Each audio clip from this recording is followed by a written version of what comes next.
So I think we will just wait until 5 minutes past, and then we can start.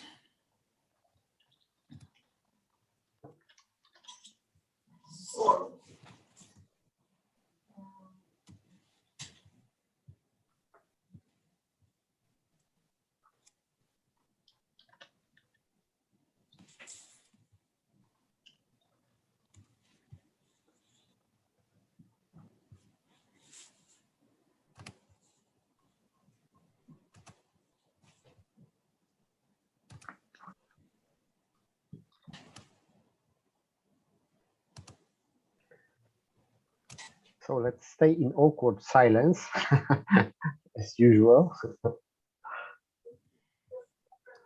Yeah, well, I think it's 5 minutes past 1, and it's quite okay to start this seminar. So, welcome to everybody. My name is Teele Nikola, and I am a landscape architect from Estonia. And this is another seminar of Baltic Sea region landscape architects, which we have now been doing here in this Zoom interface for 1 year. We started last year in December, so it has been it's the fourth seminar now. So usually we also have here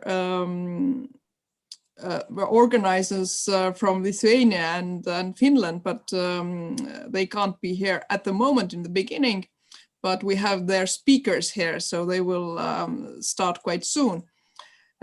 So I am greeting you from Estonia, and now I'm giving word over to Latvia, to Indra.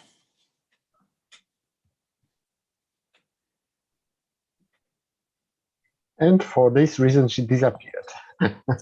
So if Latvia disappeared, then we have Poland. Hello, my name is Przemysław Kowalski. I'm representative of SAK, Polish Association of Landscape Architects, and today I represent also Krakow University of Technology, Chair of Landscape Architecture.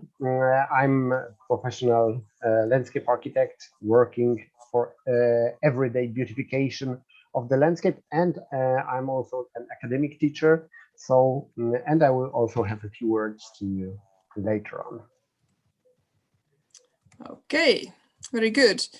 Demek is the one who knows, at least amongst us organizers, most about plants. So he is going to be the one to ask the good questions about those topics. But otherwise, if we don't have Indra back. We have Indra.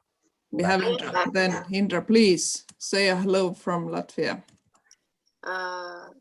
Dear all, dear participants, thank you for joining. Thank you for joining us. Stella introduced our fourth session.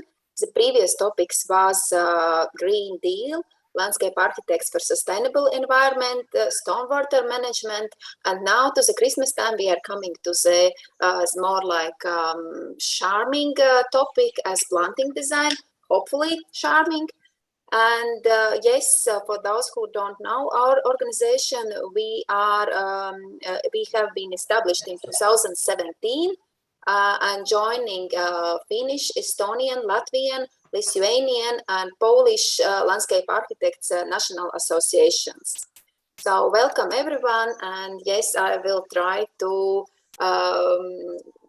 follow thoughts on more on composition, more on artistic part of planting design. Yes. Just a few notes about the agenda today. We will have 3 speakers up to around 2:45. Then we will have a 10 minutes break and 3 speakers after that. And in the end, we will have a small discussion and closing. So probably around 4:30 or up to 5 o'clock. This is the timing for today. So please be also active to ask questions, both in the chat room, and you can also say them out aloud after the presentations. So let's discuss and have good time. I will give now a word for the first presentation. This is going to be from Finland, Satu Tegel, and she will tell us about promoting the biodiversity in planting design, the plans for the future. So please, Satu, you are most welcome. Thank you. This is my first webinar in Zoom. I hope I can manage with the with the techniques. Can you see my presentation now? Yes, it's all good. Thank you. Okay, thank you. So good afternoon, and thank you for asking me here to have a speech in this webinar. My name is Satu Tegel, and I come from Finland and city of Helsinki, where I work in our urban environment division and in the urban space and landscape planning unit. And I'm going to tell you greetings from Helsinki according to the ways to promote biological diversity in planting design in Helsinki.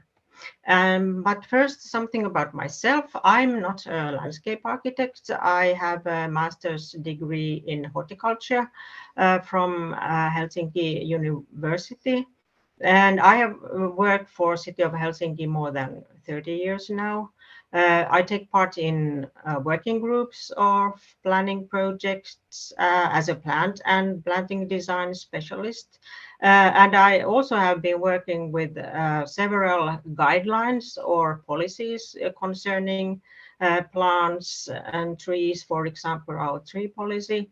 And also plant species, and I am a specialist in plants and plant species. That's my profession, and I work with parks and green areas, not in, for example, forests.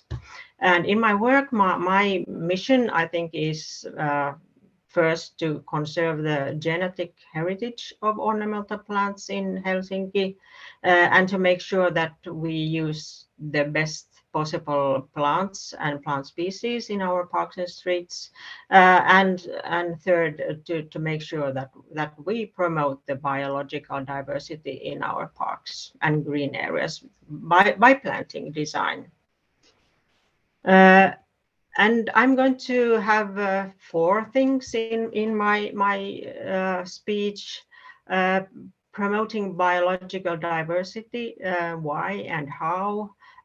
First, something about city strategies and our action plans concerning biological diversity, and then something about our kaupunkikasviopas, that's our manual or toolkit for selecting plant species in Helsinki. It's in Finnish, but I'm still going to tell you something about it.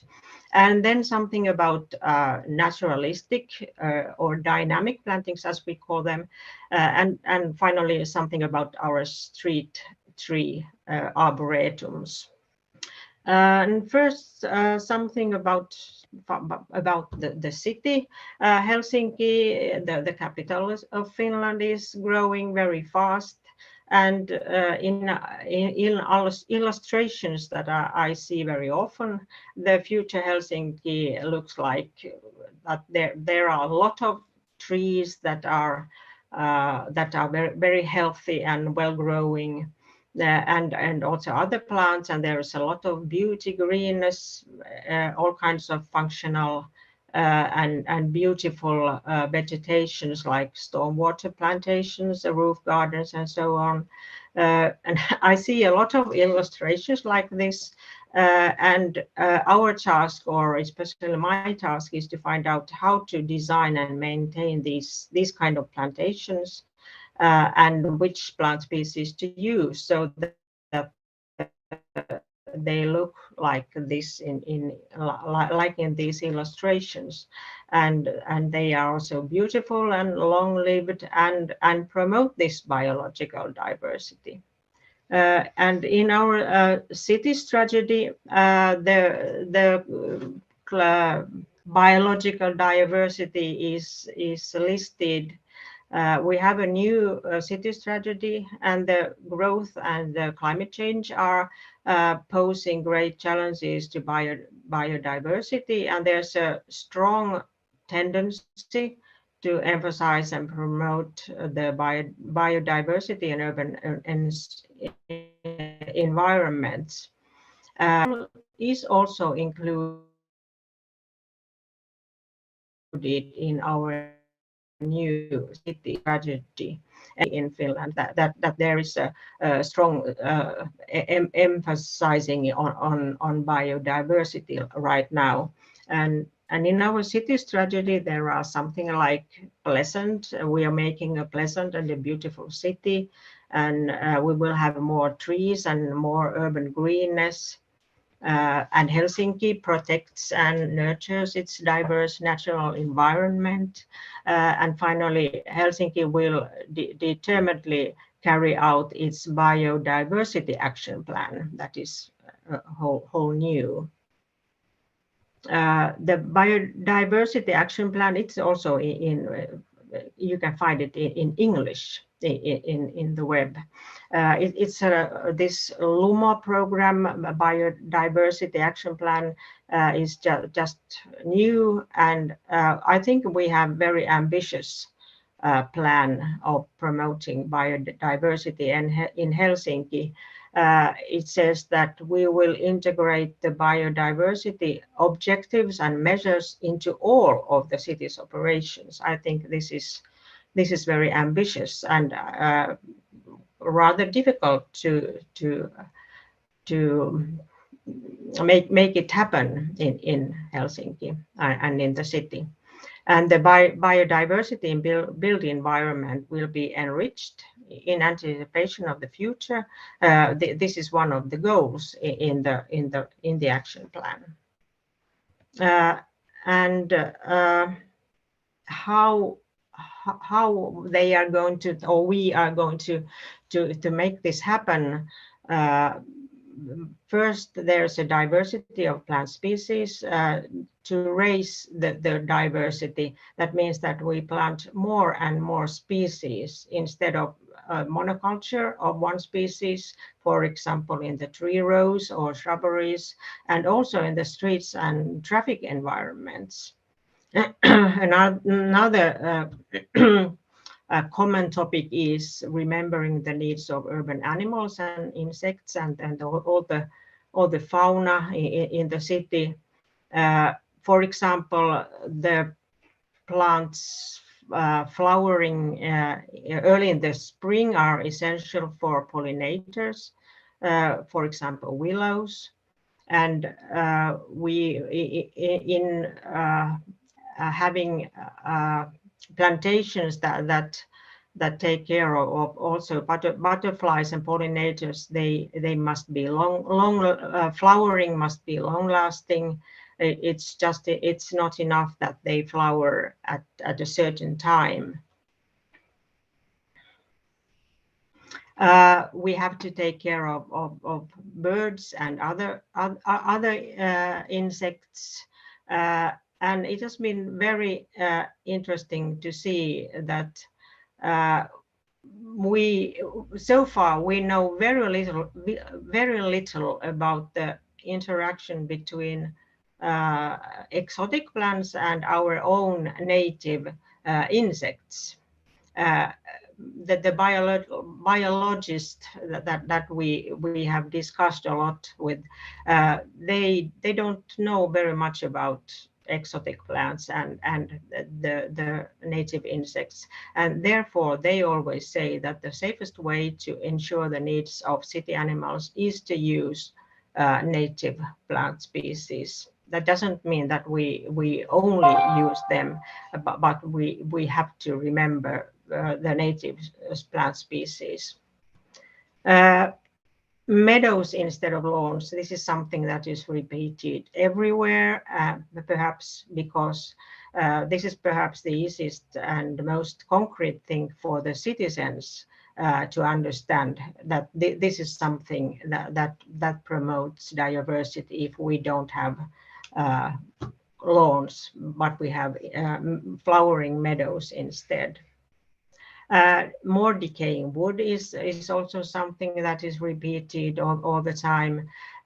We have a habit of just leaving decaying trunks in our parks and urban areas, but we hope that we can get more decaying wood also in other ways, like fencing or something like that.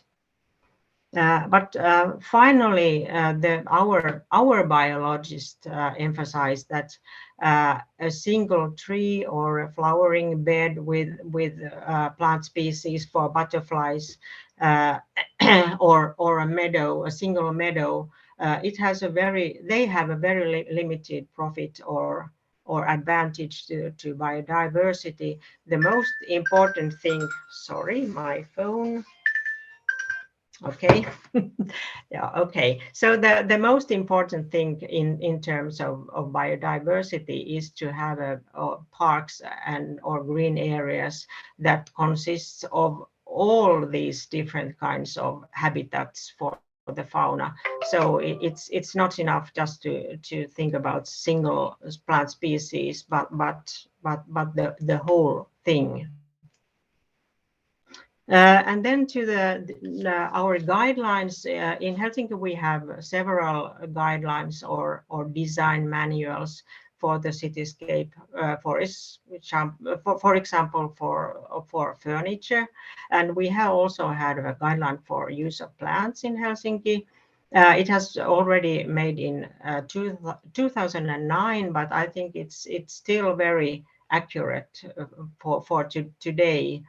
And we also have this manual or a toolkit that was published last year. I'm going to tell you more about the toolkit. But the main principle, perhaps, in this our guideline, this plants dressing up the city in English, is perhaps the main principle is that we have to work against nature. Not against nature, but together with it. About this manual or this kaupunkikasviopas, it's a manual of plant species planted or recommended in Helsinki. It's a website. It's a very big website, and you can find it in this address that is yeah, you can see it there. It's unfortunately it's in Finnish only, but the main contents is the lists of plant species. They are in their scientific names or Latin names. There's perhaps something to understand even if you don't speak Finnish, as you certainly don't do. But the main contents of the toolkit is to how to select the best plant species for different kind of urban environments, for example, streets and parks, for example, stormwater management, and so on. The whole manual is based on both on literature and our own experiences in Helsinki. And it concerns urban trees, shrubs, and climbing plants, woody plants, and perennials and bulbs. But not included are the forests or forest trees, and not lawns, fields, or meadows, or annual plants. So it's like this woody plants and plants that are not annual.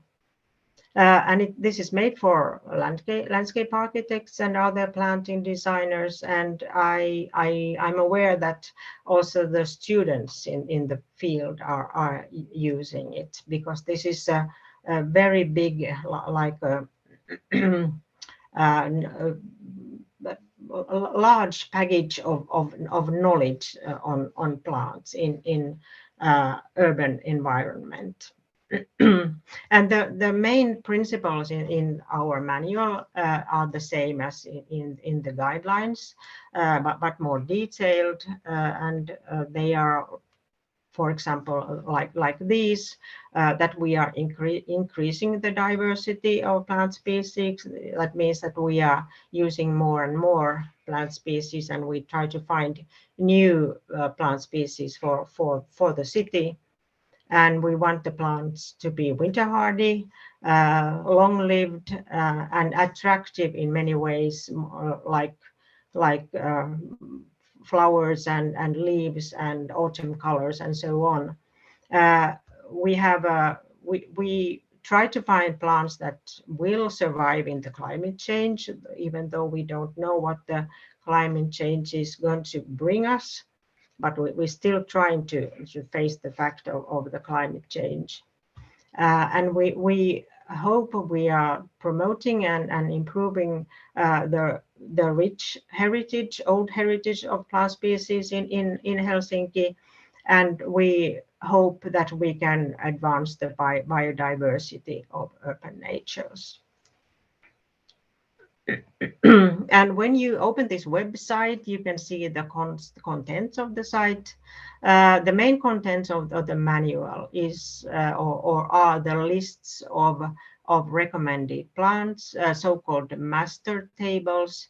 The master tables contain of about 500 species or cultivars of all kinds of woody plants, 200 species or cultivars of perennials, and about 100 bulbs. And you can scroll these lists in many ways. And if you, for example, want to find out something about greening the streets, you can check what tree species or cultivars are recommended for streets, and you can get a sorted lists of the species by using a search command or search words. And I checked that if you put a search word for street tree, you can get 62 species or cultivars for street trees. And all of them are in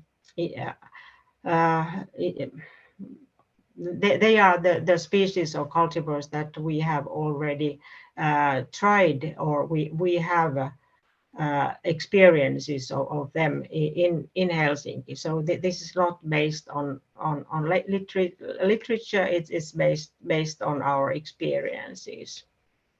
I know that it's a lot used is this part of the manual, the plant sizes and plant types that recommended, and also availability in the Finnish nurseries. So you can check if you want to plant certain trees, you can check which are the plant sizes that are recommended, or can you find them in the Finnish nurseries.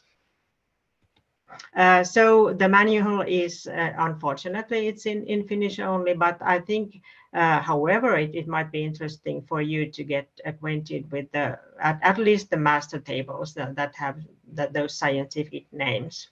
And this is the address to the website. And then a few words of new way of thinking concerning this naturalistic planting design methods that I think they have made their really a breakthrough in Finland. And I think we have been listening very carefully to, for example, one of the most famous gurus in this field, Professor Nigel Dunnett. He has been in our seminars in Finland, and we have also visited his examples in, for example, in London. And I think it's very important for us to study these carefully designed plant communities, which are a lot like a naturalistic. They work like the nature does. And I think we have a lot to learn about these mixed plantings and to understand the ecological processes and integrate them into the design. In Finnish, we call these dynamic plantations. I think it's the same as the naturalistic plantations, and we are being so enthusiastic that we have also our own guidebook in Finnish that is based on experiences in Finland. And in Helsinki, we have had our first dynamic plantations in Helsinki as early as in 2012 and 13. One is in Arboretum in Meilahti, like a shady corner in Arboretum, and another is a traffic circle in a very hot place. The plantations have also been observed by the designer herself, and also by a group of us who are interested in these cases. And the shady corner in Arboretum has plant species that manage in shady conditions and the moist conditions. And as you certainly know, these kind of dynamic plantations consist of several patterns of plant species and different layers. And today this plantation looks like a very natural meadow, but the plant species are exotic plants. And what we have learned from plantations or design like this, the difficulty in planting design like this, that we really have to know much more about the plant species that we know today. And we have to know much more about the ecological potential of different plants, like what the roots are or are like, and how the plant species compete with each other. And the same problematic is in a traffic circle like this with plant species that must survive in very hot, very dry, very sunny conditions. But both of these are working very well, and we have learned a lot of them. And since then in the planning projects that I take part in as a plant specialist, there are more and more very ambitious plans for Helsinki that based on these naturalistic dynamic principles, and it's going to be very interesting to see how these will look after a few years. And it's also very important for us to observe these plantations and to learn from them. And it's also obvious that we have to get more and more knowledge of the qualities of different plant species, how they work in plantations like these illustrations or these plants. And then finally, about our street arboretums in Helsinki, and also certainly in other cities as well, we have a great demand for trees that survive in the difficult conditions of the difficult or narrow, especially too narrow streets. And therefore we have planted tree species trials that we call street arboretums, where we have planted new tree species or cultivars in mixed tree rows, like in this picture. So far we have 2 of these street arboretums, and there are more in the future. The first one, the oldest one, is in eastern part of Helsinki, Vartioharjuntie. It's a rather short street in a housing area with 12 different species of cultivars. They were planted in 2014, if I remember right. And in the beginning, there were many very promising tree cultivars.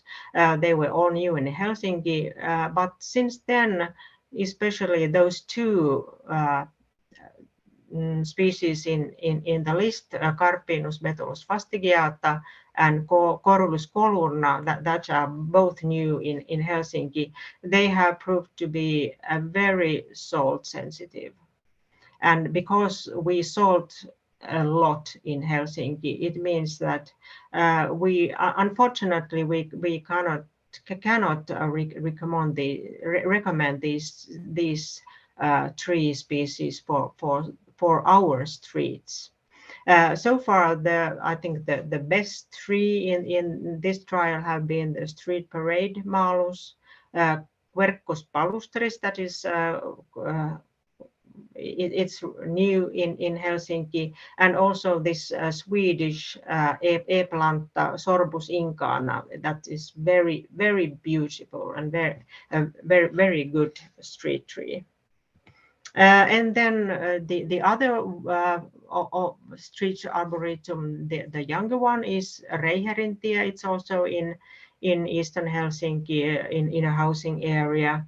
It's a much longer and a slightly curving street. Also in a housing area. There are 24 species of cultivars of flowering trees, or also conifers. They were planted in 2017. And of these 24 species, there are some recommended, so far recommended. They are marked with the red color. One Carathecus, 3 different conifers, Prunus cultivars, and Sorbus cultivars. And then there are some that are only recommended for parks, like this Sorbus wilmorini that I have never, I haven't seen it earlier. It's very beautiful. An interesting thing in this list is that there is this Prunus 66. The interesting thing is that it has been very promising. We don't know what it is. It has, we have ordered it as a Prunus yedoensis, but it's not it. And actually, we don't know what it is. And that's always a problem with these kind of trials. We have had several times that the plants that we have got from nurseries, they are not what the name label says, and it's difficult. We have a good tree, but we don't know what it is. And then finally, about a survey of public opinion on these trials. These kind of mixed tree rows of several tree species are very different from the traditional use of tree alleys with single tree species. And therefore, we were interested to hear what is the public opinion of this kind of mixed tree rows. And that's why we made a small questioning for the public last summer. And it was very interesting to see the results. We asked, for example, how do you like these mixed tree rows? How do they look, or what do you think of them? And then what do you think in general about the city testing new urban species or new planting design styles? And it was interesting to see that there was no one against the trials and no one against the mixed tree rows. And it was also interesting to read that there was, for example, someone who said that or wrote that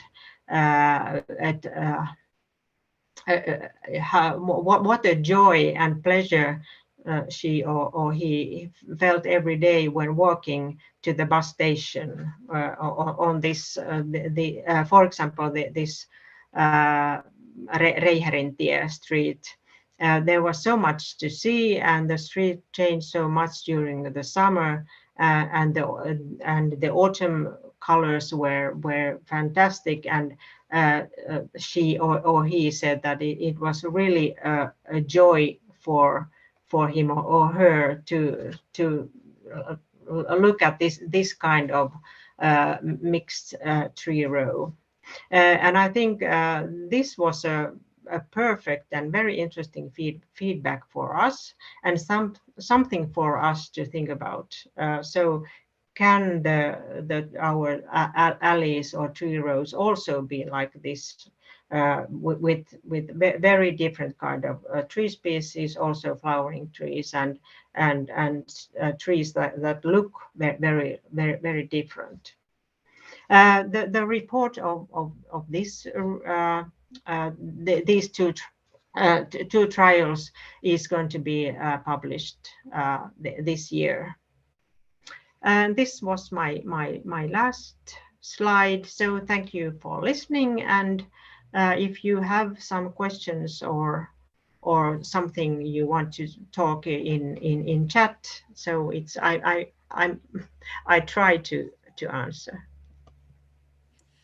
Thank you so much. This has been really interesting, and at least for me, it sounded also very useful, because I trusted that if you have really experienced those speeches, then you know it's really ensured that it's good to use, and this mixed use, it's a really nice idea.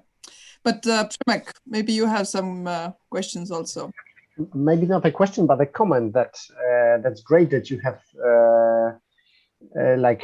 all those research done on the resilience of different tree species in urban conditions.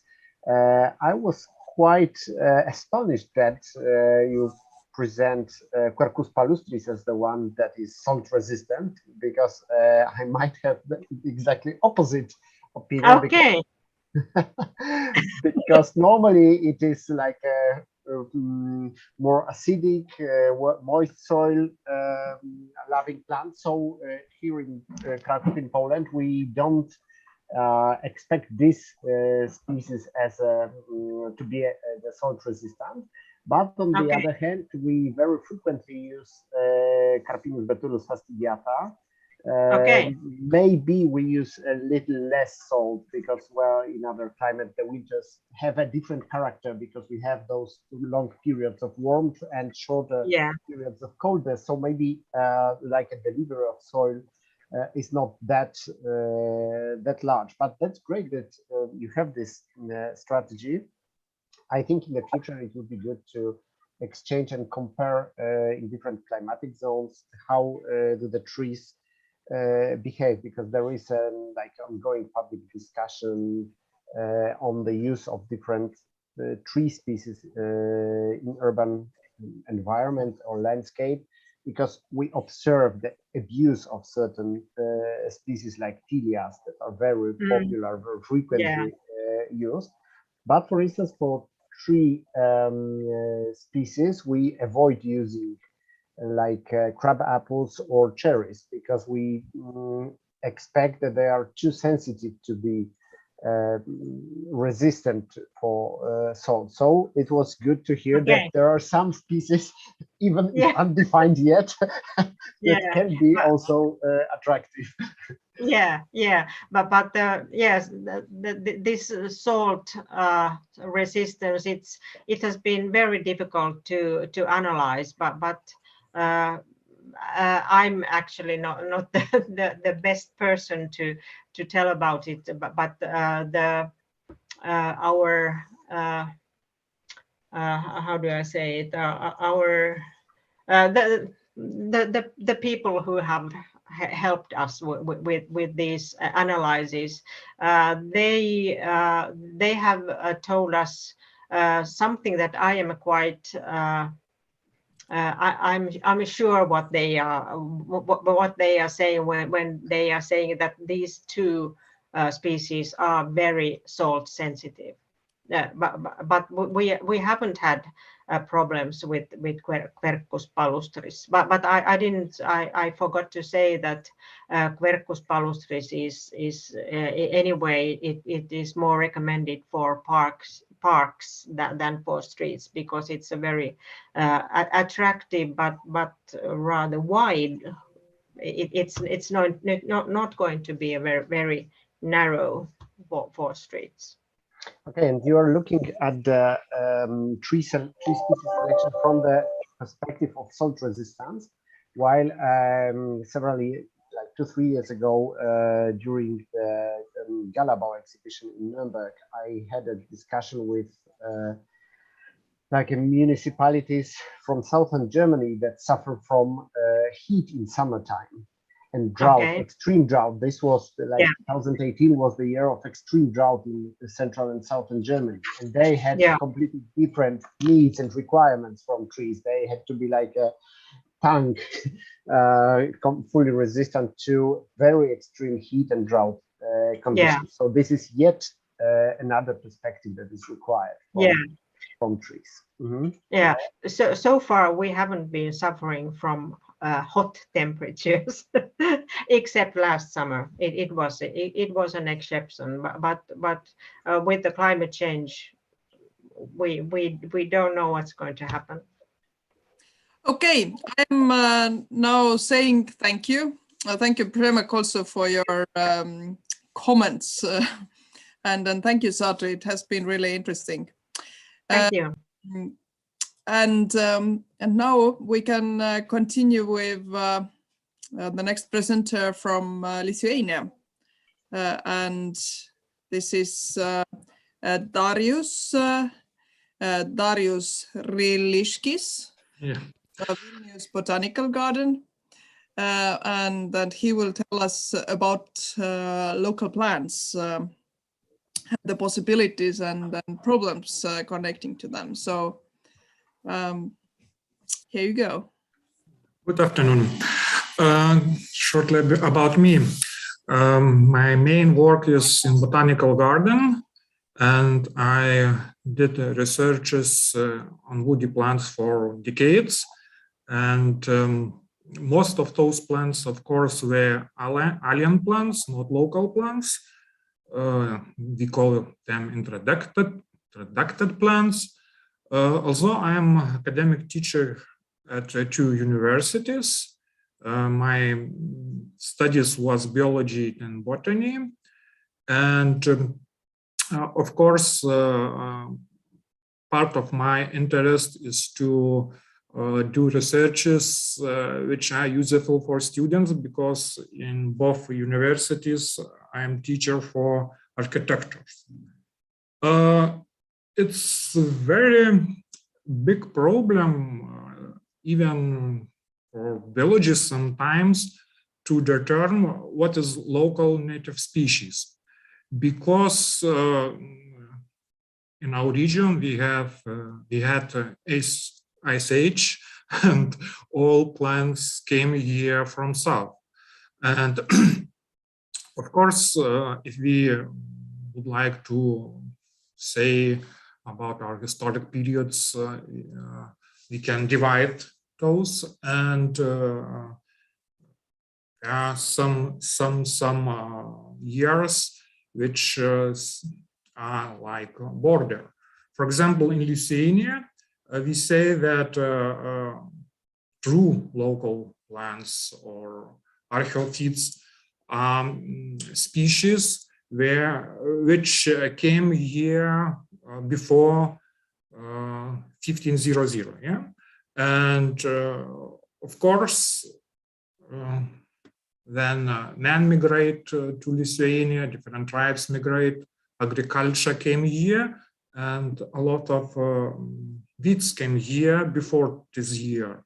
But after this year, after geographical expeditions to America, a lot of true alien plants came here, and of course, part of them were used for ornamental purposes or for food. Part of them came as weeds, and now in Lithuania, botanists find about 550 species of neophytes. It's species which were not common for us before 16th century. Not all neophytes or alien plants are problematic for us, but in many cases, when we have plants which came especially from North America, they are aggressive here and do some economic damage or damage to biological diversity. And in some cases, they are not so, how to say, not so equal in both economical and biodiversity influence. In some cases, for example, Robinia pseudoacacia can increase insect biodiversity, but decrease plant biodiversity. Of course, some of those invasive species decrease both, do damage to both economical and biodiversity features. For impact of invasive species could be very different, but in view of landscape architecture, I think most important is influence impact to water regulation and purification, changes in recreational use, and changes in perception of landscape. And for example, Rosa rugosa, it's a thorny plant, and you cannot go in areas where this plant spread. There are a lot of invasive species. Here you can see a number of worst invasive alien species registered per country. In Lithuania, we have about 40. As you see, in all our region, numbers are between 40 and 60. And of course, not always botanists can speak in the same language. In some cases, florists, botanists who work only with native flora say that in Lithuania must be about 100 species.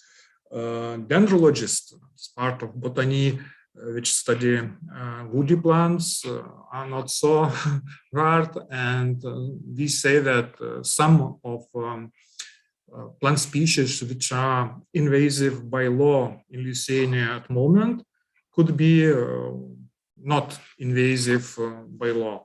And discussion go every year, and a lot of species every year are under discussion to be listed in invasive species list. For example, Quercus rubra. Now in Lithuania we have such species. There are only few of them woody plants. Most of those species are herbaceous plants.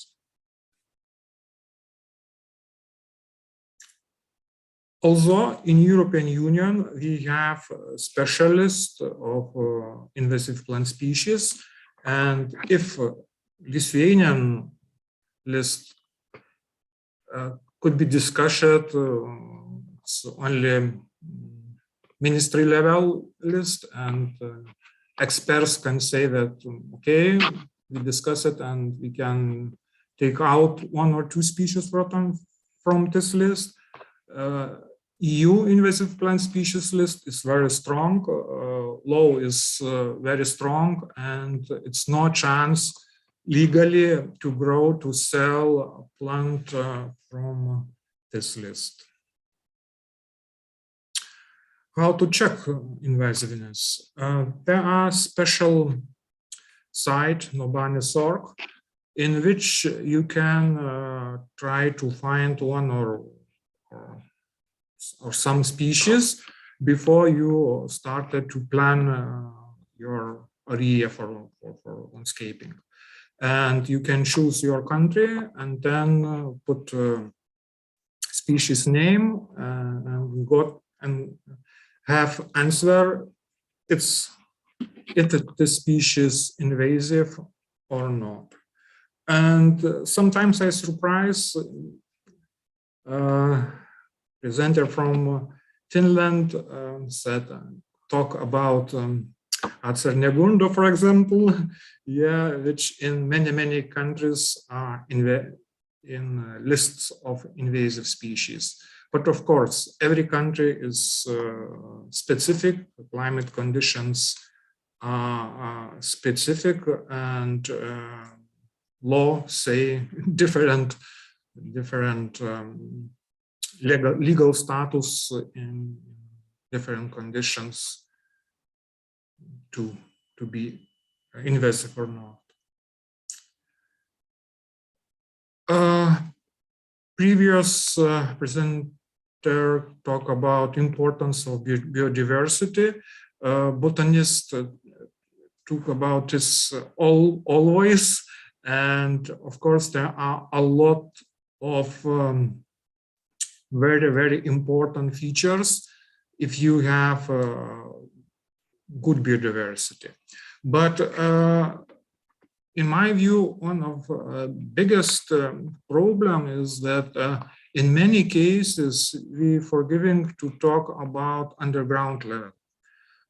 Sometimes we can plan very good biodiversity above ground, but in many cases we can fail because most of seedlings which we have from nursery gardens are without mycorrhiza. And in many cases, rich biodiversity means that we need to have the biodiversity of mushrooms, biodiversity of microorganisms, and small organisms living in soil.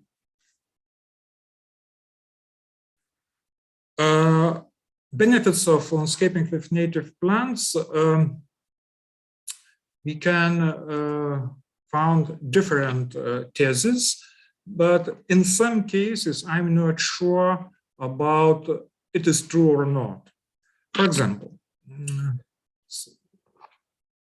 landscaping with native plants save money on water. In many cases, yes, but during last decades, it's very strong influence of climate change, and native local plants sometimes are not enough resistance to drought, for example. Yeah. the same about better resistance to local weather. If we analyzed plants and their growing in 20th century, when this climate change influence was very small, it's okay. But if we talk about nowadays, it's not so good, because a lot of local plants are not resistant to local weather, especially when we have very warm summers or very warm winters.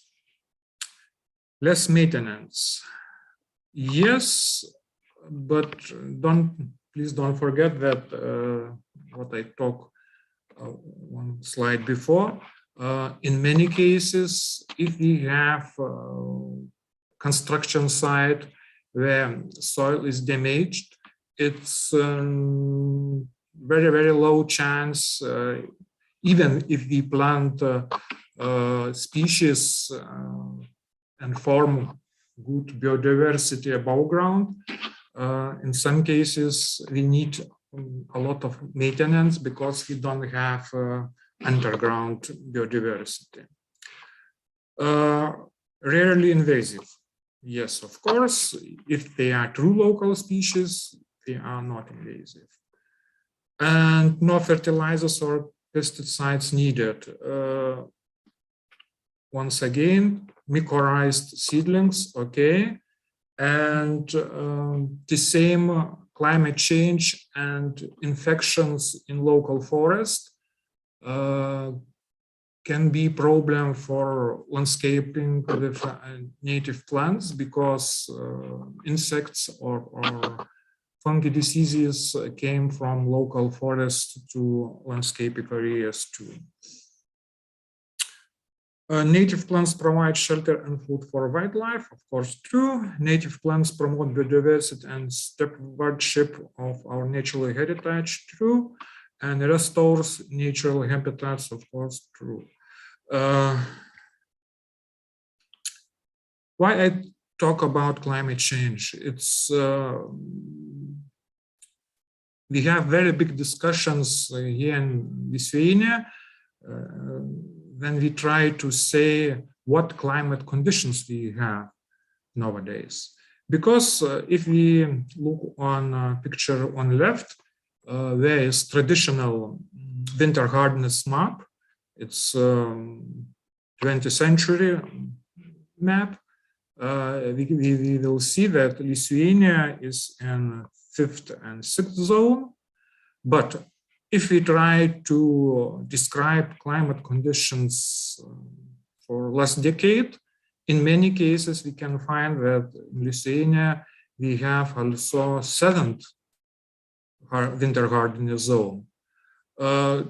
Map on right, maybe it's not very good, it's only as example, but our coastal area, I'm sure it's 7-8 zone last decade, if you talk about last decade. And Vilnius, of course, it's 6th zone, not 5th zone, as in left picture. This way, we have the same problem with local plants as we plant foreign or alien plants. Because climate conditions, it's not the same which was for many, many decades before. And Dutch wave versus local plant garden, or naturalistic gardening versus local plant gardening. Inspiration for nature have similarities with nature, but not in Lithuania climate conditions. Dutch wave is more prairie plants, more meadow plants, and typical plants habitats in Lithuania is forest, different type of forest. The structure of plants, ornamental grasses, perennials, annuals, and bulbous plants, many of them have not have not relatives in plants, not the same species, but also not relatives. In Lithuania, of course, it's very, very far away from gardening local plants. The plants have a natural character, yes, but many cultivars are used in Dutch wave. Natural conditions determine how the garden will look the same in both. If we try to Dutch wave or we try local plants garden, we need to determine natural conditions and only then plant different species. There we can use pure compositions of only local plants. It's restoration of habitats, educational purposes, and homesteads in some cases. How to determine what type of plants we need to have in one or second area. There are special indicators, bioindicators, and in Lithuania we have a special book. You can investigate landscapic area, found some species, and say that conditions is NA or NB, for like in this example. In many cases, I highly recommend, especially for Lithuanian landscape architectures, if they would like to do something with natural species, to study Lithuanian forest site types. And it's not very hard to indicate what type of site do you have in one or second or third landscape area, and then choose right plants, right plant species. First step, of course, is species forming by structure, and there are two tables for different growing sites.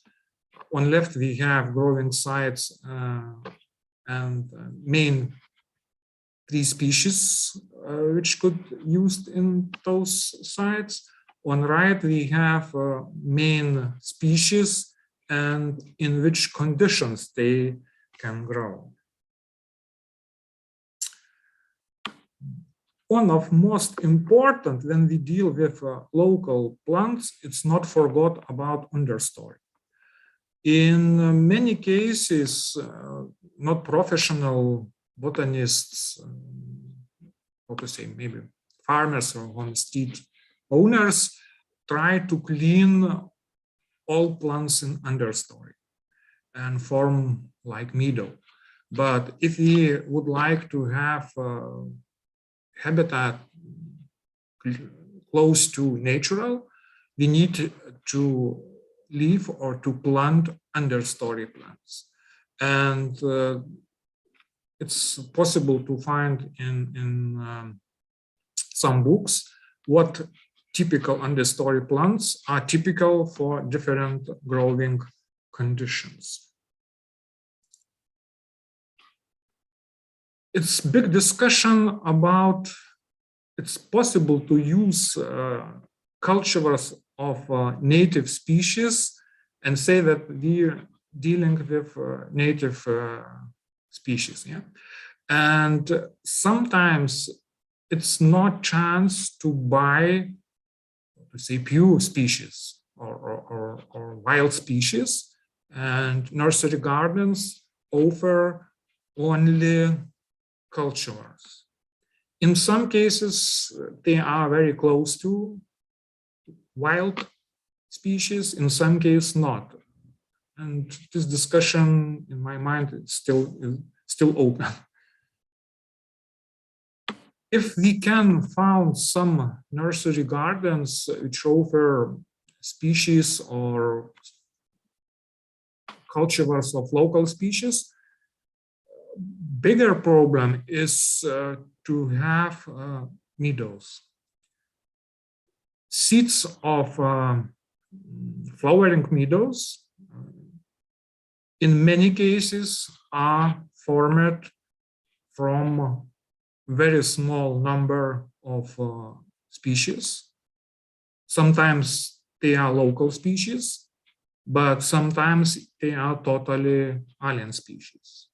And maybe we can have in this case naturalistic meadow or biodynamic plantation, but it will be not local. And I didn't find in Lithuania any seeds which are rich enough to form two habitats of natural habitats. A little bit about projects.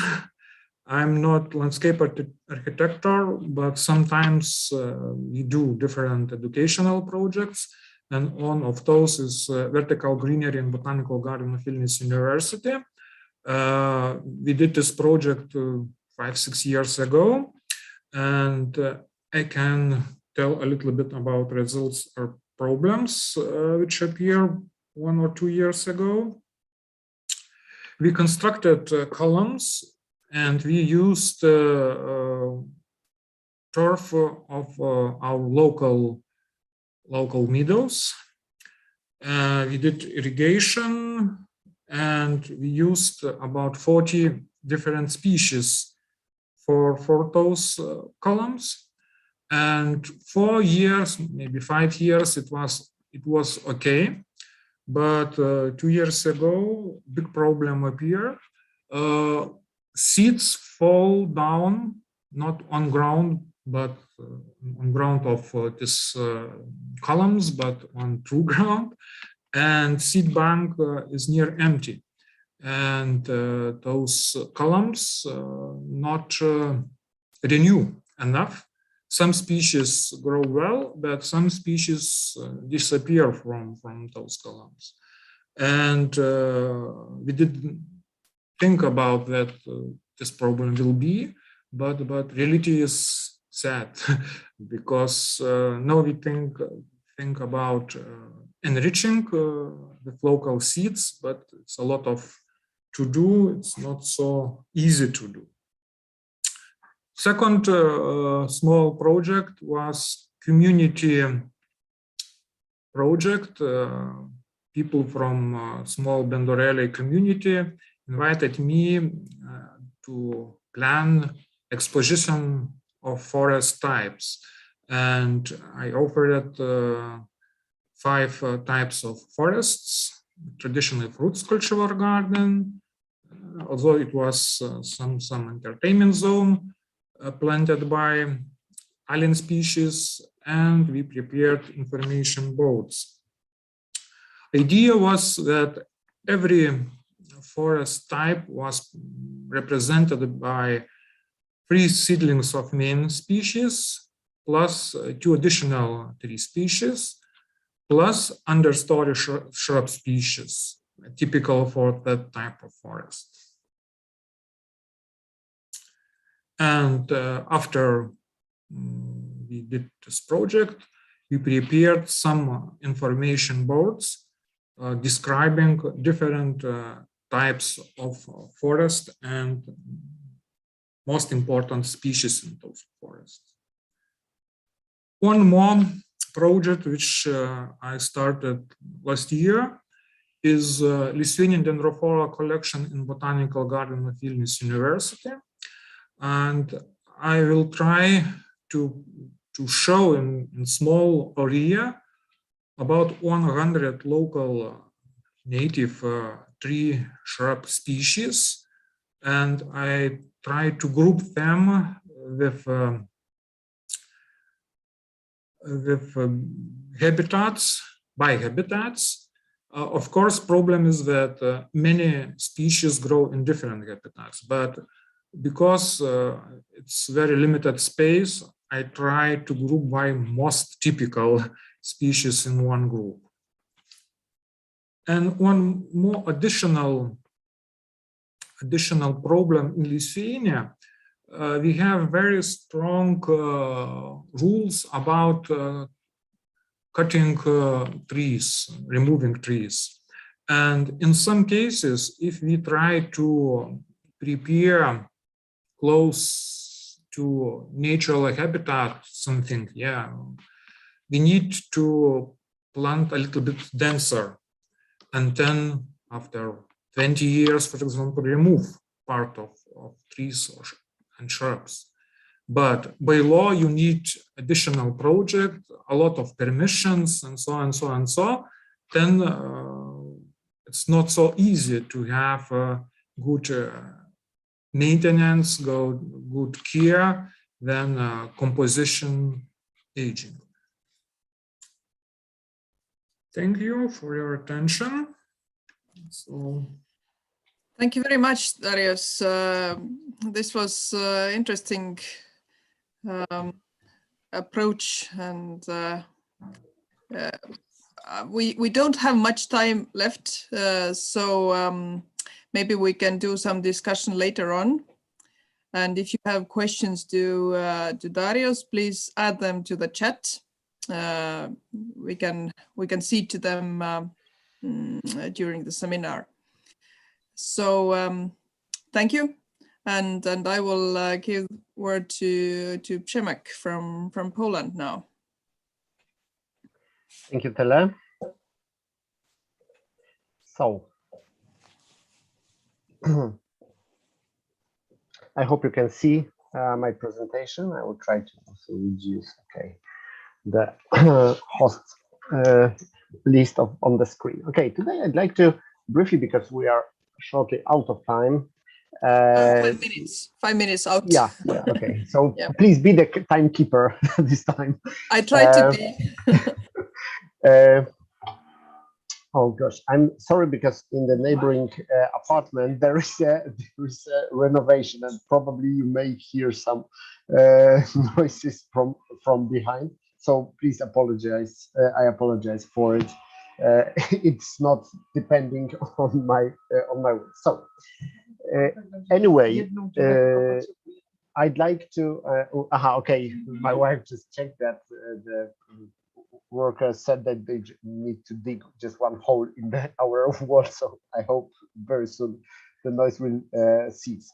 Anyway, I'd like to say some words about the conceptual approach to the planting design on the example of German garden festivals named the Gartenschau.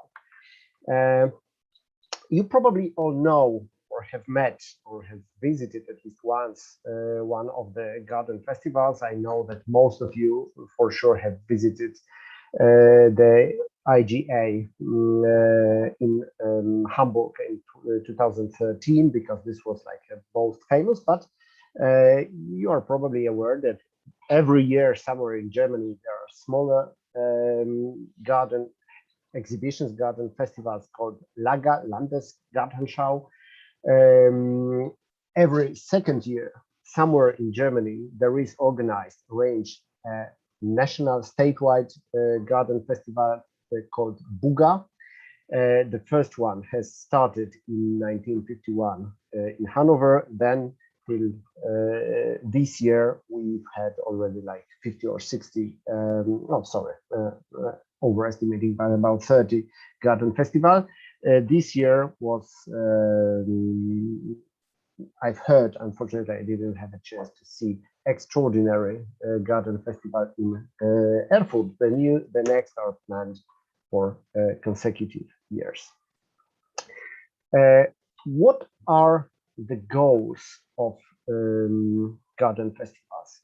We should not consider those German Gartenschau garden festivals as only the fields of exhibition of novelties in plant selection or in plant design. This could be or would be the greatest mistake we could say, because the plants and their design, their composition, their plant schemes are like only a marginal aspect associated to attractiveness of the garden festival. The main goal of those Gartenschaus is to restore, to make a rehabilitation of space, of urban space, of city districts. Usually those garden festivals are arranged on one single spot, reduced to several hectares large area. But in recent years, there is a tendency in Germany to increase the size or a range of the garden festivals, to share this event into several cities. The one last largest, like a shared event of garden festival was 2015 in Brandenburg, that was divided into 4 cities in so-called Havel region. But the main goal was always is to improve the quality of space. Of course, we realized that after the Second World War in 1951, the first organized garden festival did have different aims than we have today, because then the Germany, as the whole of Europe, has been completely destroyed by the Second World War. Today, the organizers search for parts of cities or city districts that are somehow declined for different reasons, and the newest tendencies are also including the engagement of so-called ecosystem services into the concept of the restoration of ecosystem services into the concept of this garden exhibition. The plants play only a role of, I would say, attractor for this event, to encourage people to come to visit and to pay some money for like to cover the costs of this spatial restoration. We should be aware that such events are extremely costly. The newest incoming garden festival in Mannheim planned for 2023, the estimated budget is over 100 million euros. So this is the massive expense, the massive effort that is partly covered by incomes from tickets bought by visitors. Usually, the scope of the garden festival does not include any new development, only improvement of space to encourage inflow of new developments. Usually those garden festivals are very successful in these fields. Only few have failed. The concept of festival was not thoroughly invented. The good example of this is garden festival, Bundesgarten Festival in Magdeburg from 1991, or in Rostock, IGA Rostock from 2003. But most of cases, the positive effects of organization of garden festival is really massive. It has a long-term influence, positive influence into improvement of spatial quality of city districts, of human life, also an increase in biodiversity. In one recent garden festival from 2019, which was organized in Heilbronn, this was the first ever garden festival that contained also a new development of a city district. This was a revolutionary concept that was also reported as a success. So this is like a background of the garden festivals, and now I'd like to concentrate on the plant design based on this short introduction of the general principles of garden festivals. Of course, we realize that within the concept arrangement of garden festival, all types of plants are included into the design. Most commonly, we feel that most important part of the garden festival would be the planting of new trees, adding the trees to public space. Also, in recent years, since we have already several decades after the Second World War, so the new vegetation planted or seeded that time after Second World War has already got mature. Also, the aspect of preservation of existing trees and shrub communities is a very important element of organization of garden festivals. So in many cases, we may observe also efforts to preserve, to protect existing groups of vegetation on post-industrial areas, post-military areas, etc. Second very important element of plant design during the garden festivals are the perennials. They initially or originally, in the early years of organization of garden festivals, this was the dominating group of plants used in the design of like ornamental beds and borders. Fewer annual or bulbs, annual plants or bulbs have been used in those early years. Though we may observe in recent years that there is an increase of like a complexity of flower compositions. There is the balance between the perennials, the bulbs for spring, and annuals is leaning towards increased use of annuals and bulbs for spring. Since they are more decorative, they have larger impact on the image of the design. It's worth to mention that especially in these days when we have broad access to communication, to exchange of information, the presence of well-designed, very lush, rich flower compositions is the one of the aspects that decides on the success of organization of garden festival.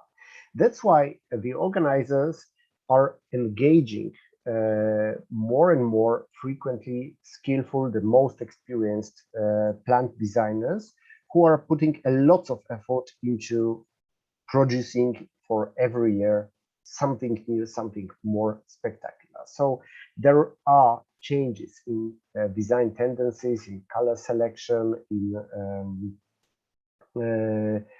species or cultivar selection that are dominating or being more popular among the plants used in the compositions. All the types, all the groups of plants we teach our students and we know from our practice are present in the structure, in the composition of greenery of vegetation during the garden festivals. In recent years, especially since early 2000s, a very important element of the garden festivals is the process of restoration of biotopes, either their protection of those existing remnants, but more frequently rehabilitation and restoration, full restoration of biotopes, most frequently associated with riverine landscapes. For those landscapes or those biotopes, the designers are relying mostly on native plants, on native species. There is allowance for like a natural succession that is introduced and welcomed the concept of the garden festival.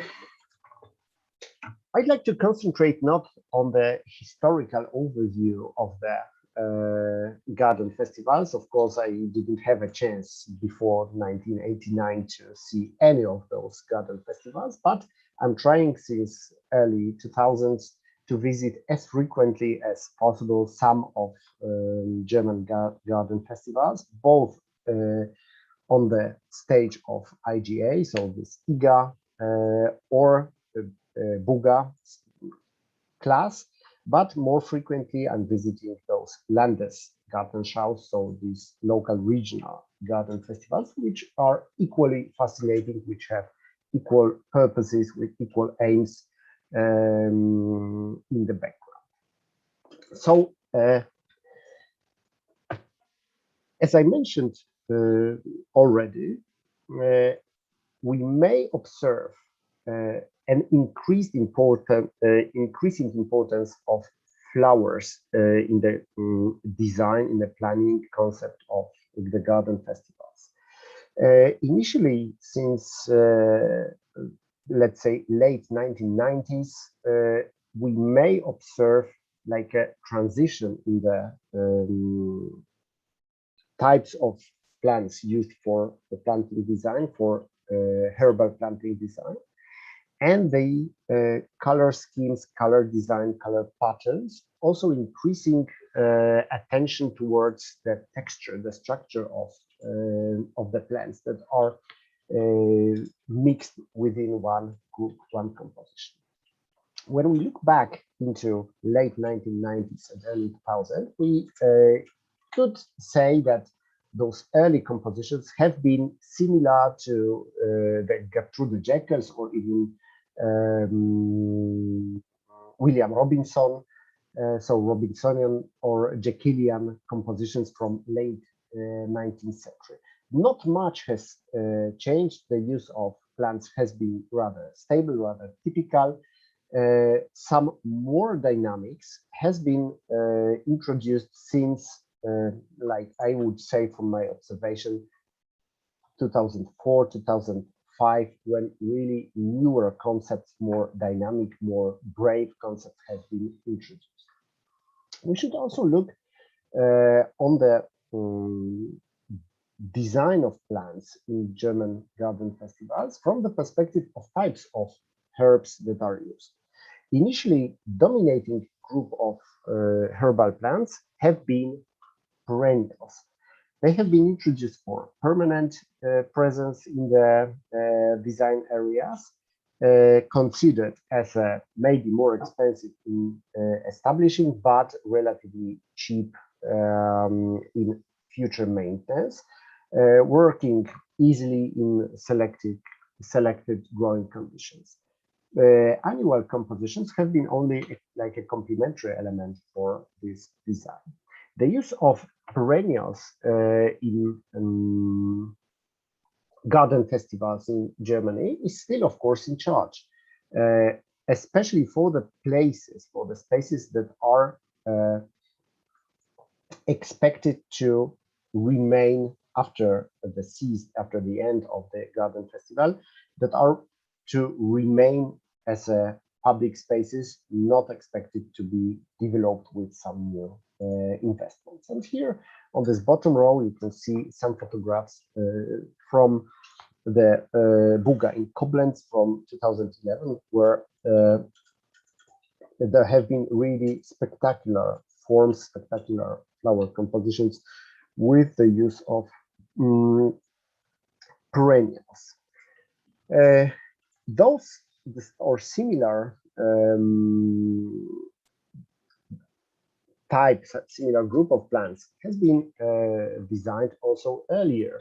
You can see here different examples, these different types of groups of plants to be used in one of regional garden festivals in Eastern Germany, in the city of Reichenbach, where for those areas that are permanently preserved for public accessibility, for recreation, some typical plants that we know, that we recognize from even the garden design, from public spaces currently in our cities. So the sages, the different grasses like Calamagrostis and Polinia, and anemones. A very important and increasingly important content or element of the planting design are the annuals.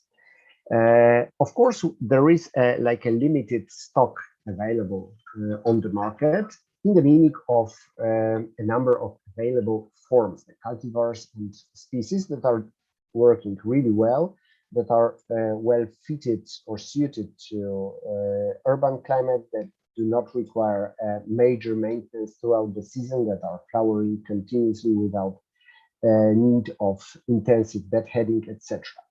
So this stock is like a very flexibly used by different authors, different designers in contemporary design of flower compositions that are more and more, I would say, sophisticated, both within the color composition, color design, and the texture of the groups. Here on those bottom row, on this bottom row, you can see several examples of relatively new, relatively fresh, it's just like 5 years old, flower compositions from one of also regional garden festivals in Germany. The annual plants that are ornamental throughout the summertime, of course, are planted after some other plants that are beautiful, that bring a joy during the early spring to late spring. These are usually, or most commonly, bulbs, including the tulips and daffodils, that are very rich in the available forms, including the different colors, different shapes of flowers, different, a little bit of difference in flowering period. Also the hyacinths, the grape hyacinths, and other bedding bulbous plants. In recent years, there is, we may observe also like a resurrection of Fritillaria imperialis, which is like crown fritillary, which is increasingly more popular in those garden festivals for early spring flowering period. And increasingly popular in use are also biannual plants like pansies, like Cheiranthus, like poppies, like daisies, like forget-me-nots. The Cheiranthus is the wallflower in English. Sorry, I forgot briefly the English name. So they are all very frequently, or more and more frequently, being mixed with bulbs or individually planted in very large, very brilliant, very strong and colorful groups that are really like eye-catching in those festivals. And these are the elements that are most frequently encouraging people to come and visit. When people observe in the different social media the attractiveness of plants, of those the images of flower compositions, this encourages people to come and visit and spend some money on the garden festival. I already mentioned that in recent years, one of the most important aspects engaged in philosophy on constructing the garden festivals, garden shows in Germany, is the restoration of biotopes, most frequently associated with the riverine landscapes and riparian lands. And in this aspect, fewer like emotions or fewer effort is spent on the design itself. Usually only there is an introduction of indigenous, of local species, with all the problems the previous speaker has mentioned, of availability, of sufficient quality. Also, this aspect has been discussed during this year's spring meeting. So there is a lot of effort, organizational effort put into this restoration of biotopes, but fewer or lesser of from design page. Of course, design side. Of course, selection of species that are to be ornamental, that are to be strong, that are to be characteristic, is an important element of the project, of the design, but the nature is doing the rest. So how the dynamics, how the composition changes in seasons and in years is left for the nature in such in these parts that are dedicated for restoration of ecosystem services, for enrichment of ecosystem services. What plants are in use most commonly for the garden festivals?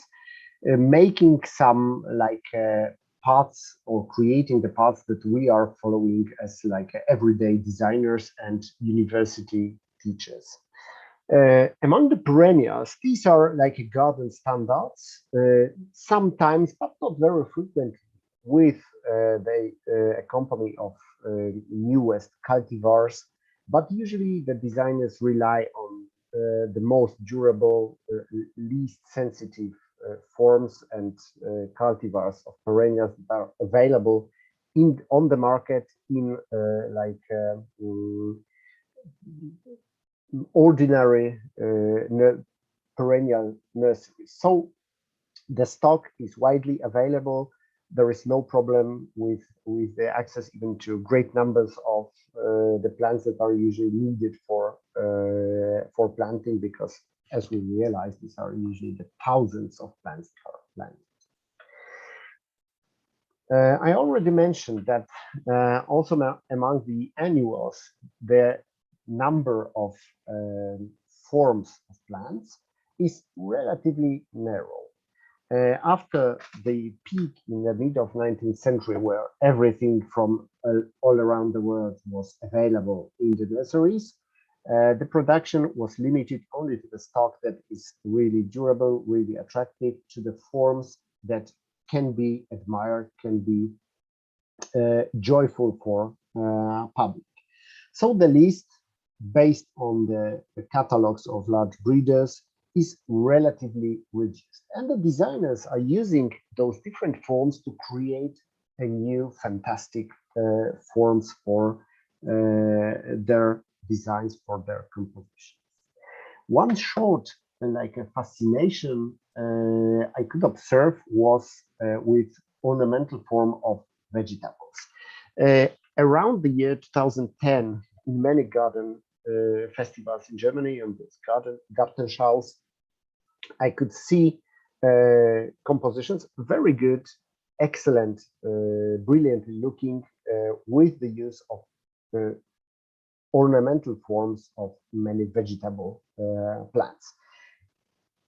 Currently, in last 3 to 5 years, very few ornamental forms of vegetables are present in the garden festivals. I don't know what's the reason, why this fascination has declined, but the fact is that the ornamental forms of vegetables can be also an attractive element of the design because of their very strong, very rich form, sometimes very large sizes. So for me, from my perspective, maybe subjective, this was very good, a moment of fascination in the garden in the design of Gartenschau garden festivals.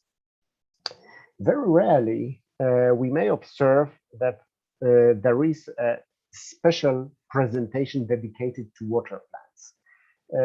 During my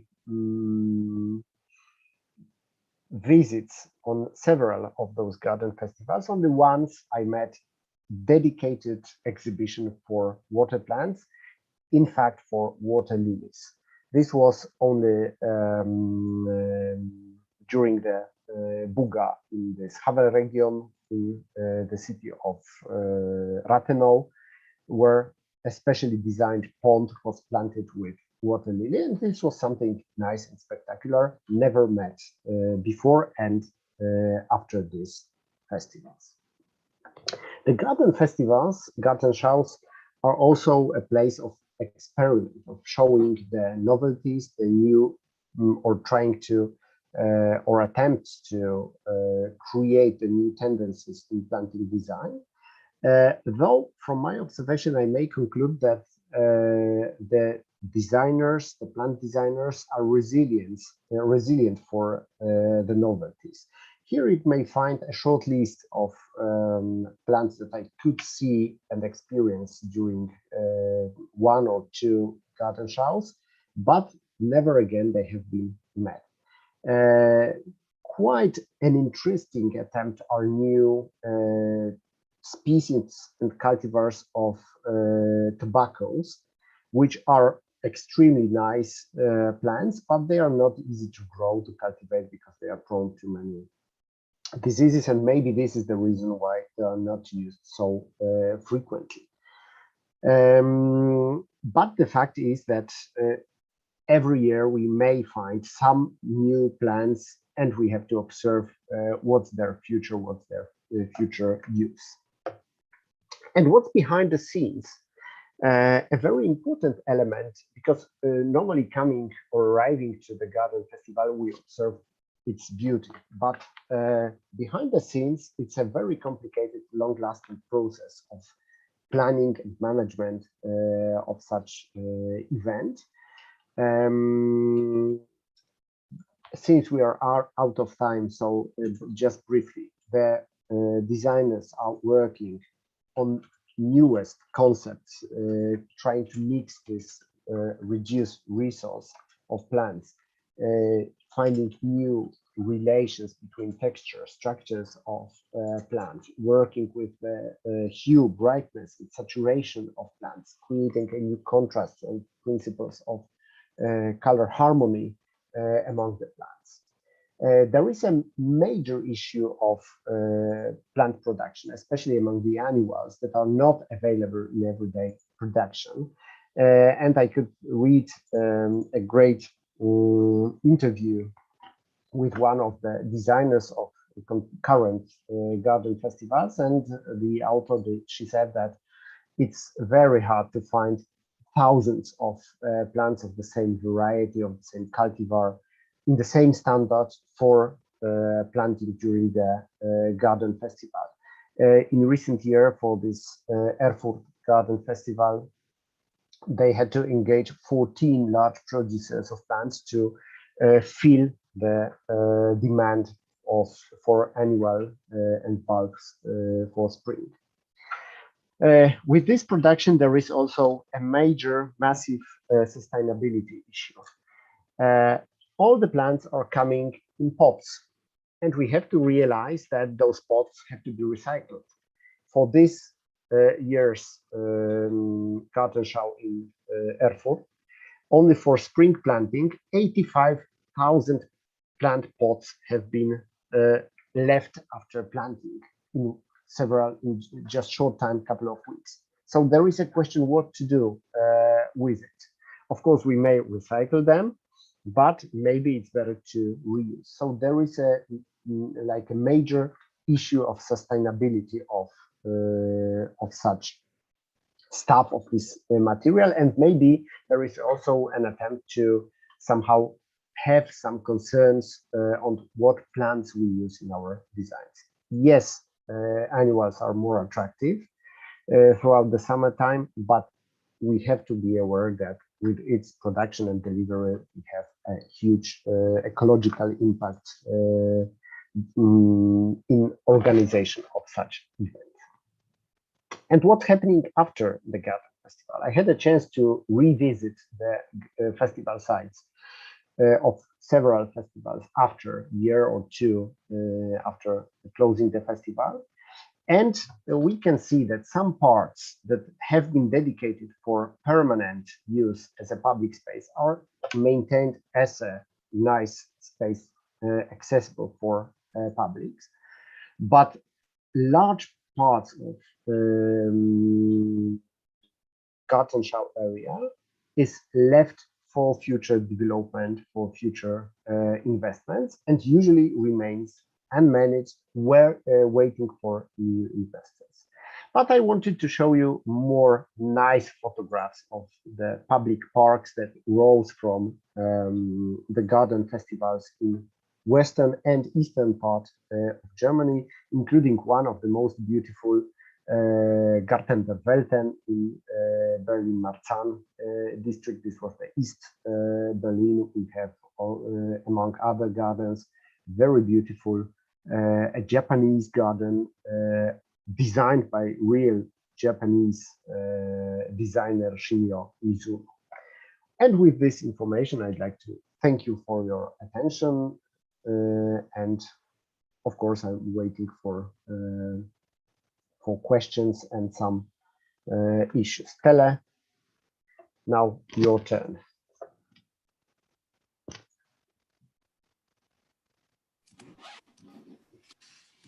Yes, thank you.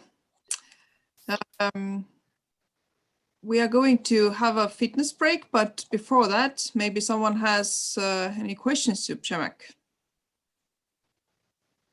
Because I have actually never visited the garden festival, so. Oh, that's a pity, because it's worth to go there. It usually lasts from like early April or mid-April to the end of October, some last days of October. And if you Google Landesgartenschau Germany 2022, you will for sure find at least in 2-3 German lands, at least 2-3 festivals. And I always am happy when I can visit something, because it's joyful, but I can also learn something from those festivals. Sure. Indra, do you have any question to Przemek? First, I would say thank you, Przemek, for really structured overview and putting in or some order your observations of these exhibitions. I think this is really valuable. My question more would be like, how do you feel the main message, what you as landscape architect are, why it's worth to visit? What are like over these observations? What can you take home? Or yes, you have presented, but maybe that would be one question. And another question, these are festivals and that they are called, and from this they are aimed to have also this impressive mood, like to do this wow thing. So this is one what we can brought to our projects, but maybe some others as of this specific angle. You know, visiting the Gartenschau festivals, it's always worth to apply with previous introduction to the topic, to search for information. What was the background? What type of the land is restored, is being rehabilitated? Because without it, we only go to see a nice flower compositions. I always try to make a deeper research. If possible, I find the people, contact persons who can guide me through the festival to explain everything, what was behind, what was before on this site. So not in all cases, but several times I had great guides through those festivals. And this is the main element I'm trying to learn from it. So what was before and what's the plan for the future? What investments, what type of investments have been engaged to improve the space? And for instance, in this Heilbronn Garden Festival, I could also listen a lot about the social aspect of this new development, because this was the first ever attempt to, as I said, to also invest for new housing and new, like a city district, along with this Gartenschau, and lots of stories of complications, of mixed feelings, of lack of success of very sustainable concept I could hear. You should know that they wanted to create a sustainable district of the city of Heilbronn with no cars allowed into the city. And everything looked brilliant on paper, But at the end of the day, it appeared that no one wants to buy the houses, the apartments in the city district that is not where the cars are not allowed. And immediately they had to engage underground garages to create a infrastructure for cars. So even in Germany, that seemed to be so sustainable, so environmentally conscious, this is the aspect that we cannot ignore. People need cars and will be using cars despite of different philosophies and strategies. So I rather try to learn a philosophy, not a specific design guides or inspirations, because this is changing year by year. Steady change we can observe, and throughout this long year perspective, I may have some overview how this transition looks like. Thank you. Okay, thank you. We have pretty much gone through the first part of the seminar, and we can have a 10 minutes break. Everybody can do some exercises and come back in, let's say, 5 minutes past 3. And the speakers, I asked to stay here, and then we can do some technical check. Okay, but see you then in 10 minutes. Okay, see you in 10 minutes. Yeah. I will make a small breakout room for the speakers, so just accept it if I ask you, please.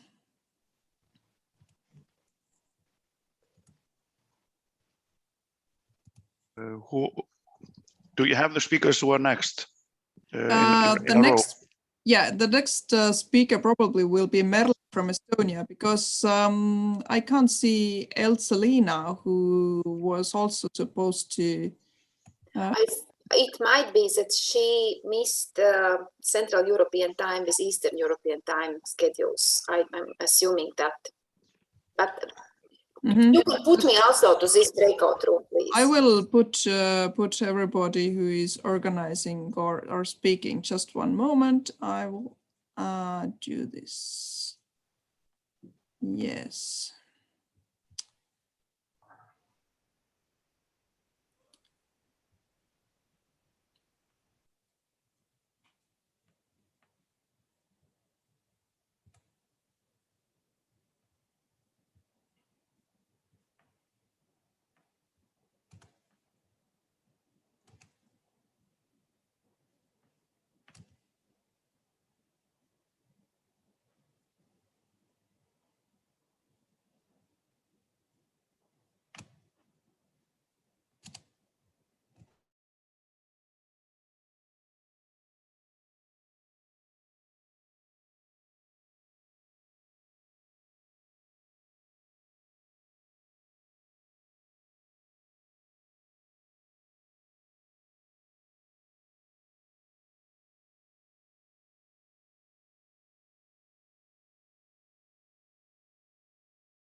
Hello and welcome back, everybody. I can also welcome Elselina with us. Great to see you, Elselina. I'm asking you if it would be okay with you to a little bit change the agenda and then let Merle, who is from Estonia, make her presentation before you, or are you in a hurry? No, it's totally fine. And I'm sorry I couldn't join before. So no, it's fine. It's all good. So we just already agreed with Merle that she will start. So it would be nice to have Elselina, you coming after her. Okay. Anyways, welcome back, everybody. We had a small break, and now we will have the other part of the seminar with our 3 speakers from Estonia, from Denmark, and from Iceland. So we are basically around the Baltic Sea, but then we have a guest speaker from Iceland, which is really great to have Herman from Iceland with us. And after the 3 presentations, we can have a small discussion. I would ask if Darius and Satu will also join us in the discussion. If you can stay with us, would be really good. Yeah, it's okay. I hope you can stay. Very good. Thank you. We'll try. Okay, good. So now I will give the word to Merle. She's from Tartu, from the same area where I'm working and living. So we are schoolmates, and I'm really glad to introduce her here. And she's the one who takes really good care of the local plant promoting in Estonia. So Merle, the word is yours. Thank you so much. Thank you, everyone who is here. Thank you for organizers for having me. So trying to do the hard parts now, to share the presentation. Let's see how I succeed this time. And putting it on widescreen. So if there's a problem, please let me know. So silence on there. At the moment, it's still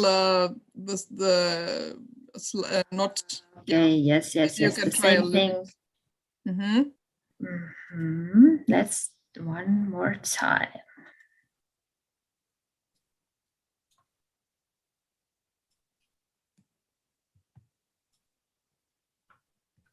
Maybe now.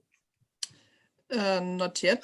Maybe you made it. Love this. I did it once. I'm sorry. Can I wait? No, can I wait?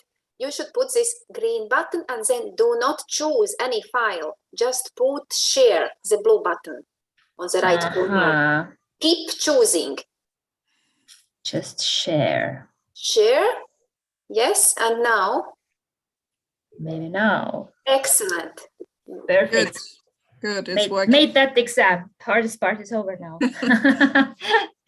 So well done. Yeah. Hello again. So I'm from Tartu, as Teela already said, the 2nd largest city in Estonia. But today I'm talking about Tondiraba Park, which is in Tallinn, which is the capital of Estonia. And a few facts about the park. Landscape architects, me, Heiki Kalberg and Tanel Brede, we all work in the same small landscape architecture office. The project was done in 2020, and the park was actually completed this year, August. So all the planting design or the great ideas we had about plantings, they're not realized yet, but we will see what happens next spring. So we can say that it's still like in an evolving position. The park itself, it's 26 hectares big, and it's the 2nd largest park in Tallinn and probably one of the biggest city parks in Estonia. So a few words also about the context. The park itself situates actually in Lasnamäe, which is the biggest Soviet-era housing district, which probably all the Baltic Sea countries have. It has over 10,000, 100,000 inhabitants. It's really tense. In comparison, I can say that Tartu, which is the second largest city in Estonia, also has 100,000 inhabitants. So it's comparable to the second largest city in Estonia. In one hand, as you can see from the picture, it's real tense. But on the other hand, if you really go inside of the district, there's a big, huge wasteland. And on the other hand, it's really, really green, one of the greenest districts in Tallinn. So far, this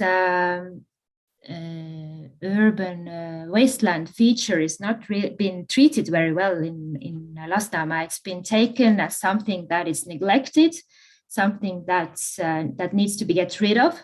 One part of our job was also to make it more valuable, to actually make people see that it's something that the nature is already there. You don't need to make a huge effort to bring it in. So also a small site map. Tondiraba Park is marked with blue color, and with green color you can see the green corridor that's actually stretching from one district to another, almost to the sea, which is the gray part here. Most of this green corridor is the wasteland, and as Lasnamäe was not completed in the Soviet times, also the park that was supposed to be there wasn't completed. So this Tondiraba is like a former bog. Raba is bog in Estonian, so it's a former bog area, but it was used to excavate turf. During building Lasnamäe, it was used as a site to get rid of some construction waste. So there's a lot of concrete and concrete waste that has been taken as something really ugly and something that needs to get rid of.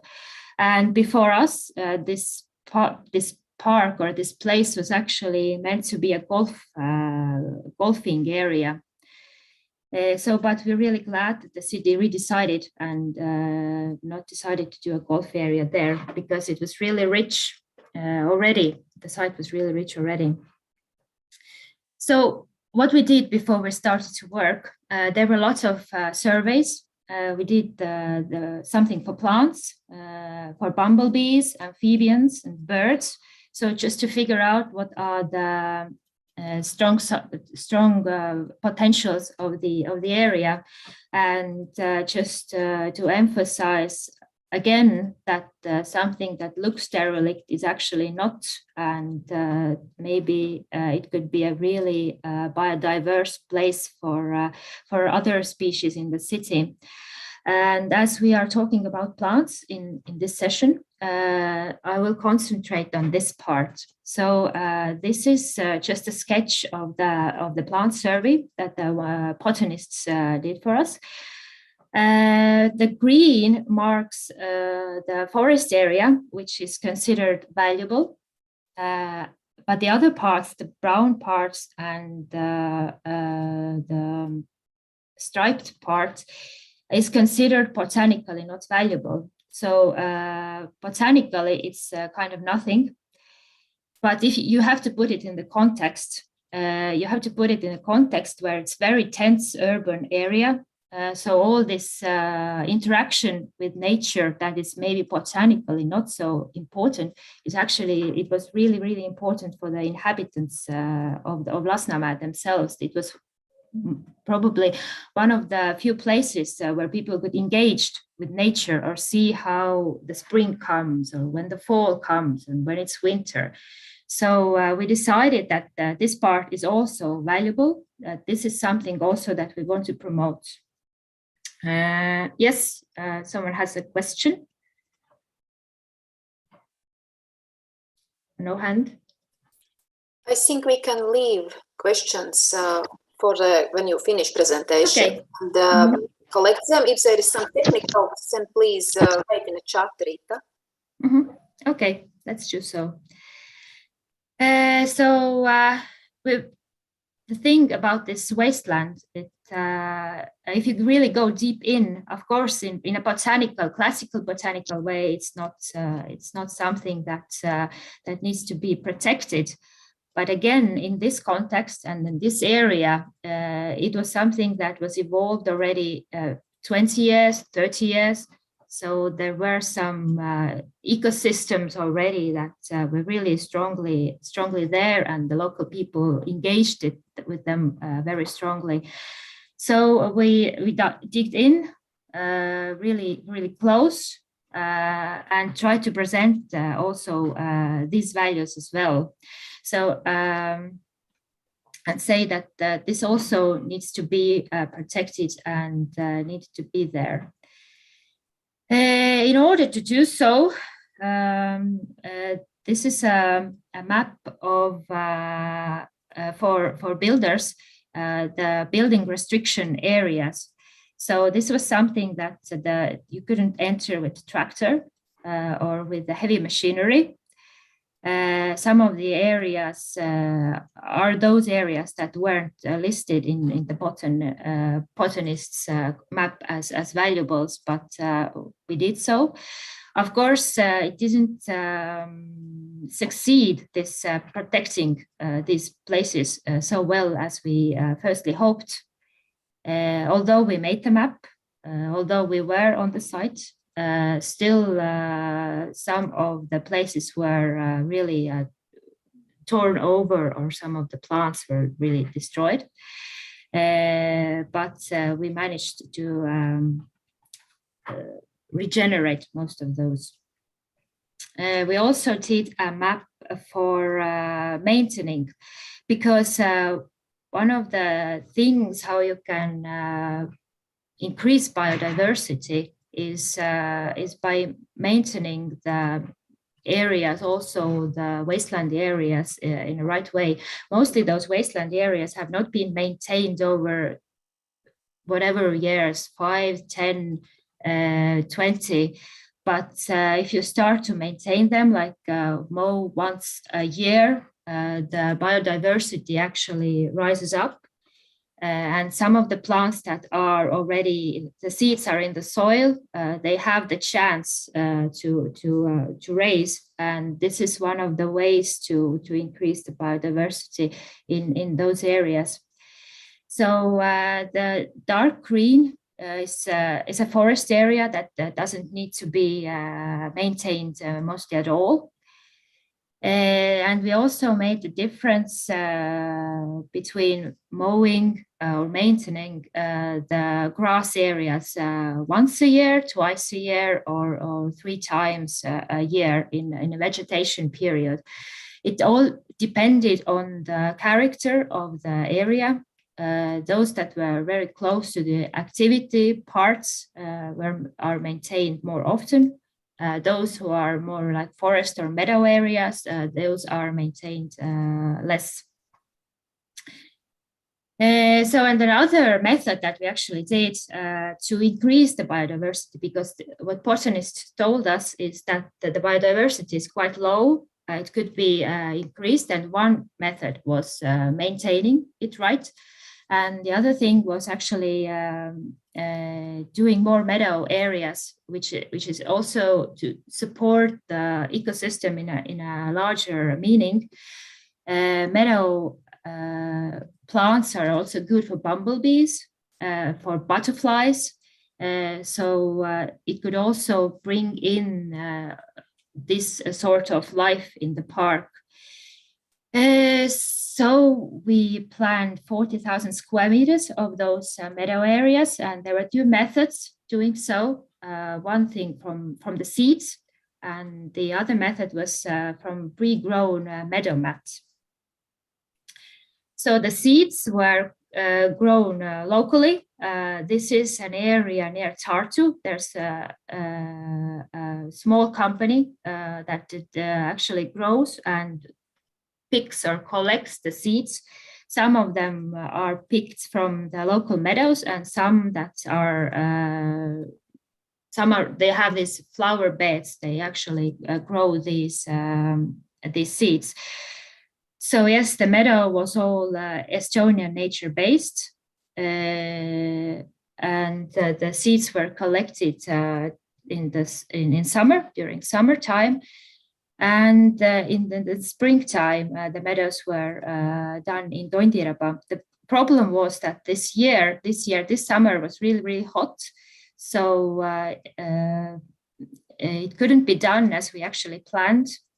One thing was to do it in a really early springtime, but the construction work wasn't at that point yet that the meadows could be planted.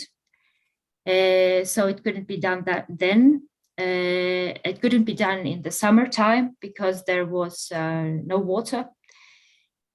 So the meadow areas were done in August, just before opening. So we actually don't know yet what will happen to those.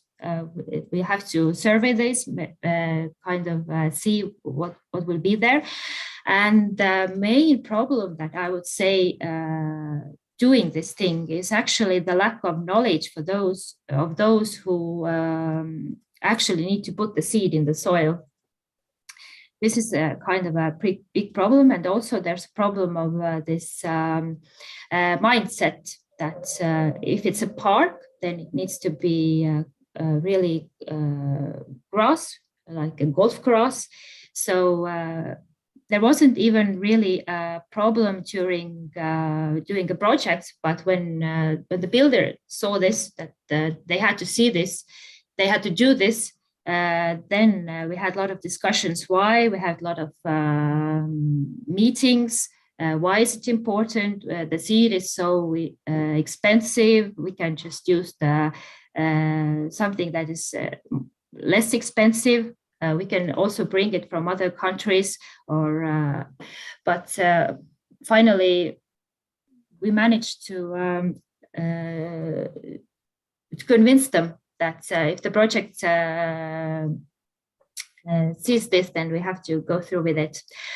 So as I said, the meadows were planted in August, so we will see what will happen to those, because they also need a special care. And we have to be there in spring when it all comes out.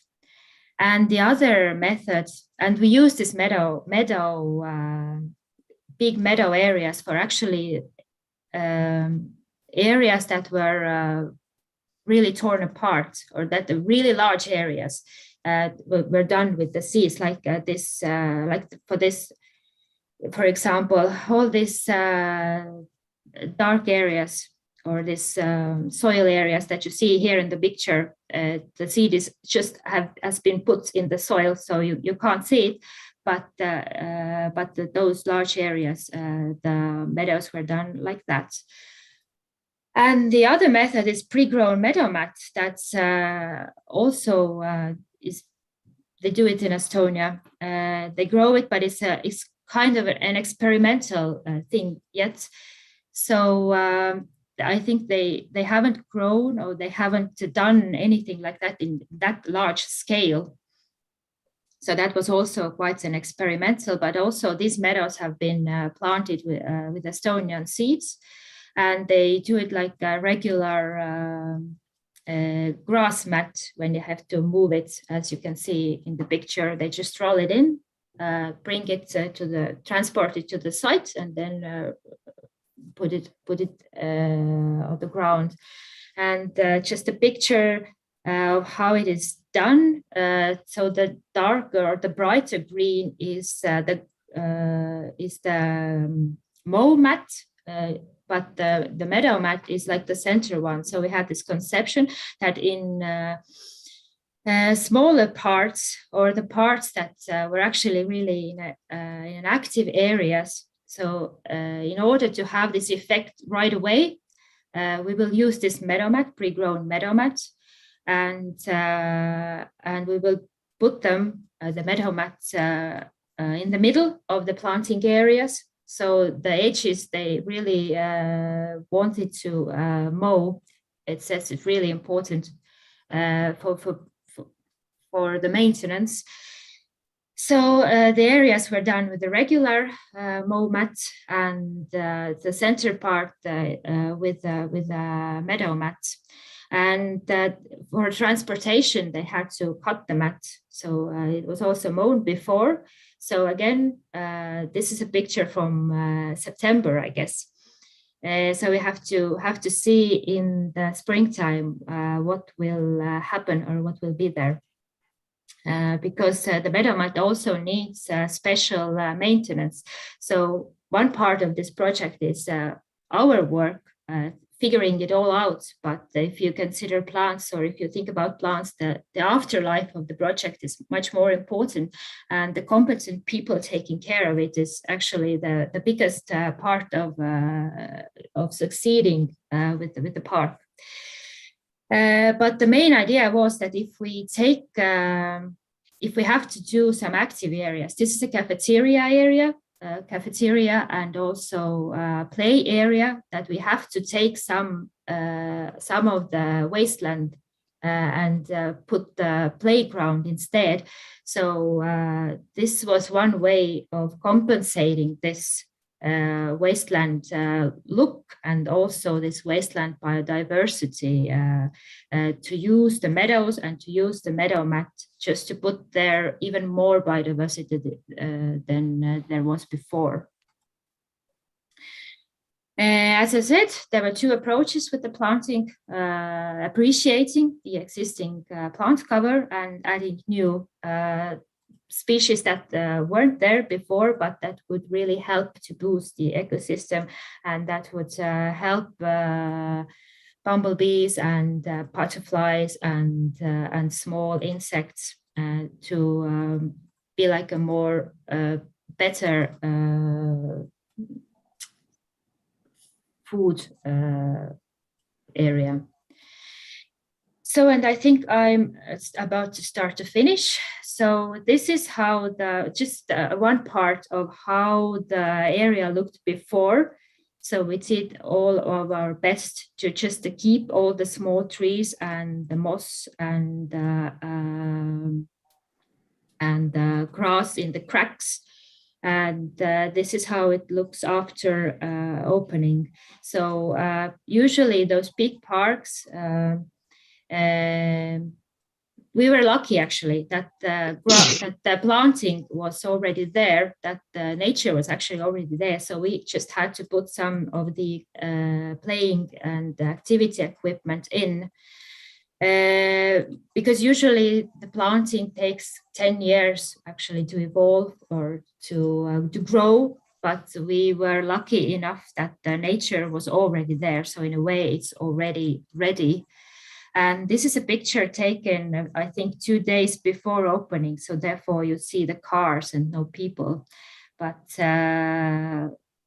overall, I can say that we managed to achieve our goals, to maintain the wasteland look and also to put the meadows in.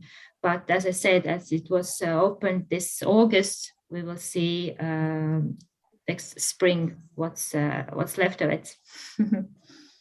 And so I guess that's it from me. I'm all ears for questions.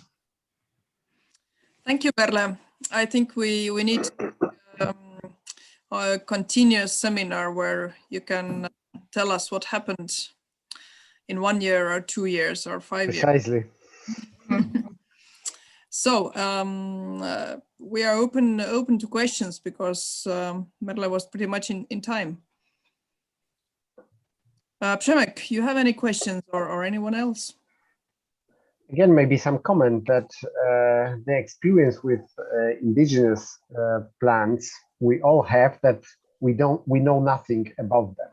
And I've recently found a research like from 2 years ago from United States, discussing this issue. What is the attitude of American professionals with native plants? And the main argument for not using sufficiently native plants is that they don't know how to do this. There is no knowledge among the producers, among the growers, how to manage them.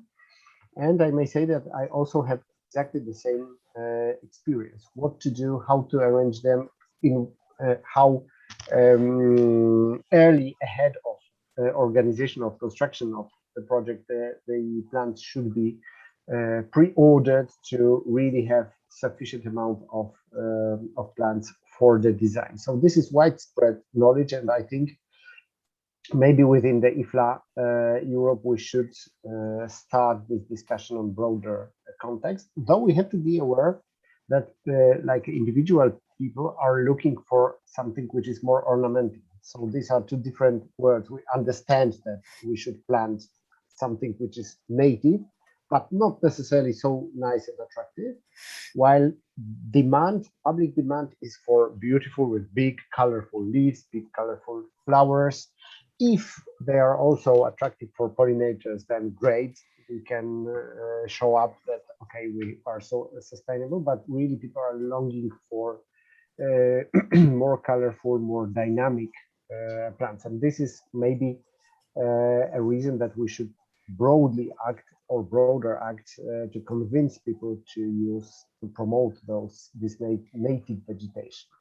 Yes, we also kind of had this problem that after opening, people came to us and asked, when will this be cut? And when will it look nice? No. So, yeah. And also construction workers who had to do this planting, or who had to do the greenery part, they were quite confused that really, is it really that's something that we really want to do?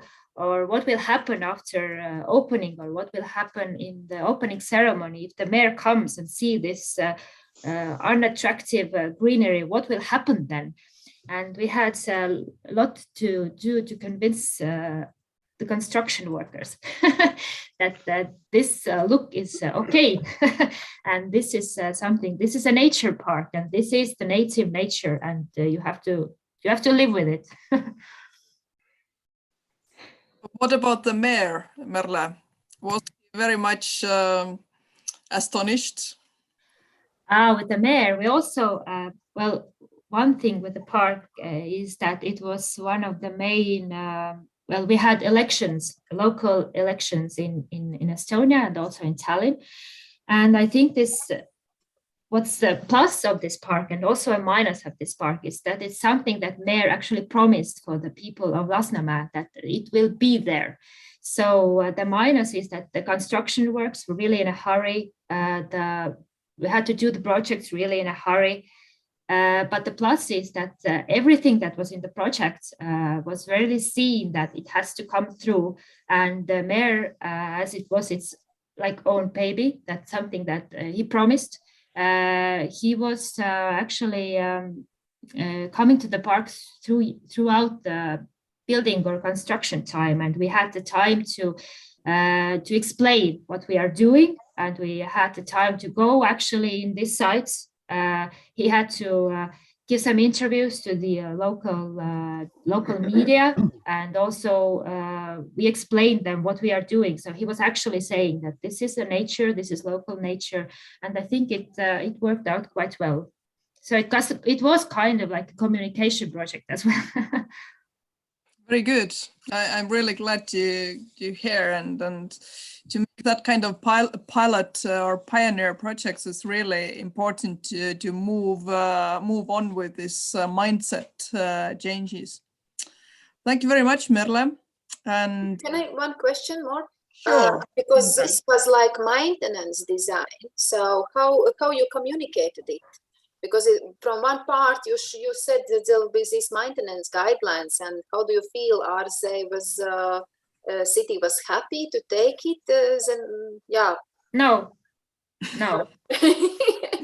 It means like more, they have to do more that they have usually done, and they have to be more careful because some of the meadow areas, it cannot be cut like in May. It has to be done at the end of July or at the beginning of August. It really depends on when the meadows are like ready, or when the plants or the seeds of the plants are ready, and they have to be more close. They can't do it automatically. They have to start thinking how they are doing it. So they were not happy. They were complaining. Okay, Elsalina, you also have a comment? Yeah, a short comment and then maybe a question. Yeah, maybe about the opening, and often politicians or the public not being happy for the results just at the start of the project, actually, because when we're finishing building, the project is just starting. Maybe an idea could be to build earlier and to open later, like a year after. I'm very lucky to finish a garden these days, and the opening is going to be in 1 year. And I'm just so happy for that. So maybe that's, I realized that maybe it would be a solution for that. Yes. And a question to you, how did you actually get to protect the areas? Because you were saying that even though you tried to make a plan for it, a lot of the vegetation were raised, although you wanted to keep some of it. And have you made some thought about how to make a protection plan ahead of building time? Actually, they took the plan that I showed, and in some parts they actually put the ribbon around the parts, but for some parts, as we were there weekly, we actually saw that what the big machines are there, so this is destroyed. So and the city really closely watched what the builders are doing. So in collaboration, the builders came out from these areas. They also put the ribbons around it, and afterwards they had to like restore it, and also with this meadow seeds, with the local meadow seeds. So I think the guy who actually sells the meadow seeds in Estonia, the only one, he was out of the seeds. By the end of July, he said, I have nothing to give you, because there were quite great amounts, the seeds that this park needed, and those areas that were really demolished, or like, well, in a way, the nature takes over anyway. So as most of the damage was done in March or at the beginning of April, so the nature had some time to recover. But in some parts we had to refigure some things, use the meadow mat plus seeds, or do some extra thinking how to restore it in a way that it would look okay. But it was, if we haven't been there, so probably all of this area that I'm showing, the machines, the tractors were actually there, and some of the parts that I in this picture were actually destroyed, that were meant to be kept. So if we hadn't been there, so the look wouldn't be like this. Yeah, it was a very ambitious project, so congratulations. It's not easy. Yeah. Okay, thank you. You know, Merle, you probably have to promise us a tour in this park, because I was following the chat, and almost everyone from each country wants to visit it. So perfect, let's do it. Yes. Agree on some trip. Let's do it in May or somewhere. Nice time. This I park think June and will be maybe better. this.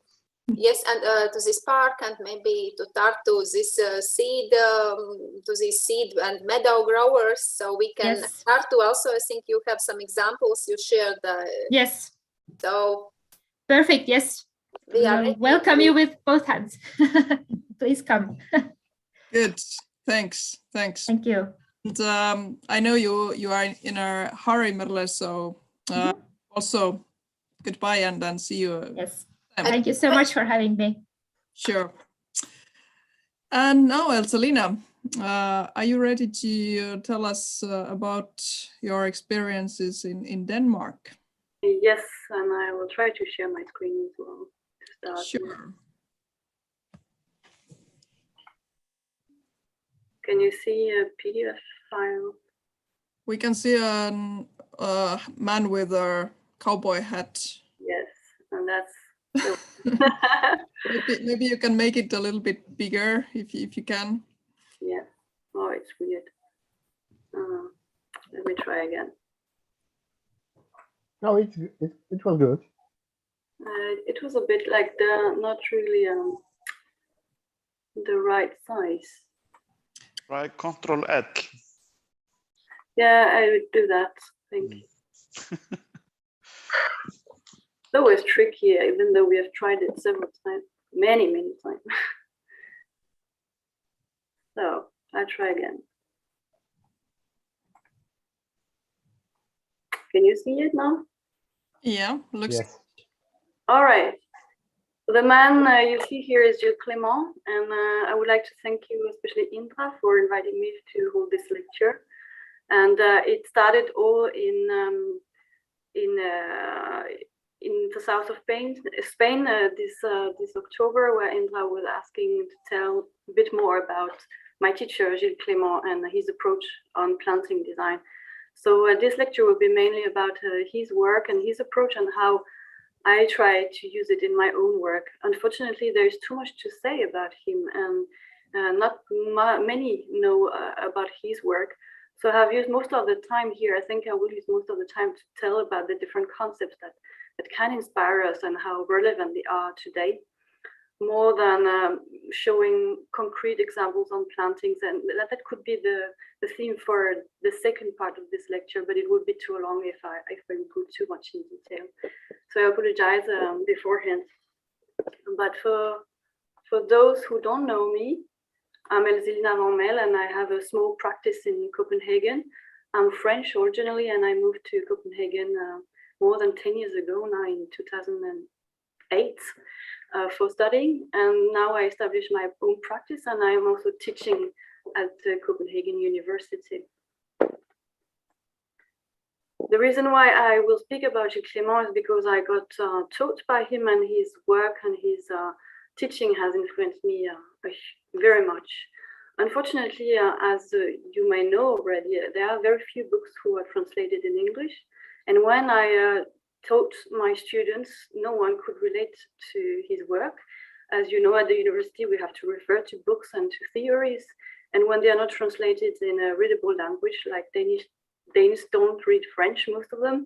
They don't read neither Italian, and it's translated in Italian, in Spanish, in German, and also I think Japanese and some other few languages, but very little in English in a very weird way.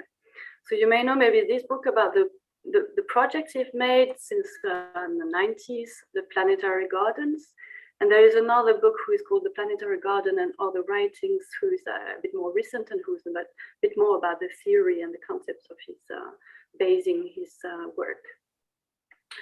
But moreover, when in this process of teaching, I went back to him and asked him, can you tell me about your work and your way of applying your thinking in practice in planting design? And I made some interviews a few years ago, and it was a success in the Landscape magazine in Denmark. And a few colleagues asked me to know more and to introduce him to Denmark. So I got the idea to make a tour in France simply with a few colleagues in Denmark, and the one who were already into the kind of thinking that he's into it. And we made a little tour in 2019 and had the joy to see his own garden, who is also his laboratory since the beginning for both the thinking and the application of planting design within this thinking. The collaboration, or the stay was very short, but we had a very amazing dialogue, and I got then allowed from him to translate one of his lecture. One I think is very important because it kind of gathers all the concepts in a very readable way. It's a very poetic work, and it was originally taught at the Collège de France in Paris. It means it was meant to be disseminated. So I took the text and with my colleagues, we illustrated it with the photos and the learning from this trip to his garden. As we know, it's not accessible always to go to people's private garden, although they are renowned landscape architects. He's opening his garden to people who ask, but it's also his own private space, and we have to respect it. But he allowed us to show pictures from it and to actually put in contact the theory and the reality of his own experiments. And this made a very interesting project for us, and I hope for you too. We don't earn any money on this, but the book is available on Icaros Press. I can share the link later.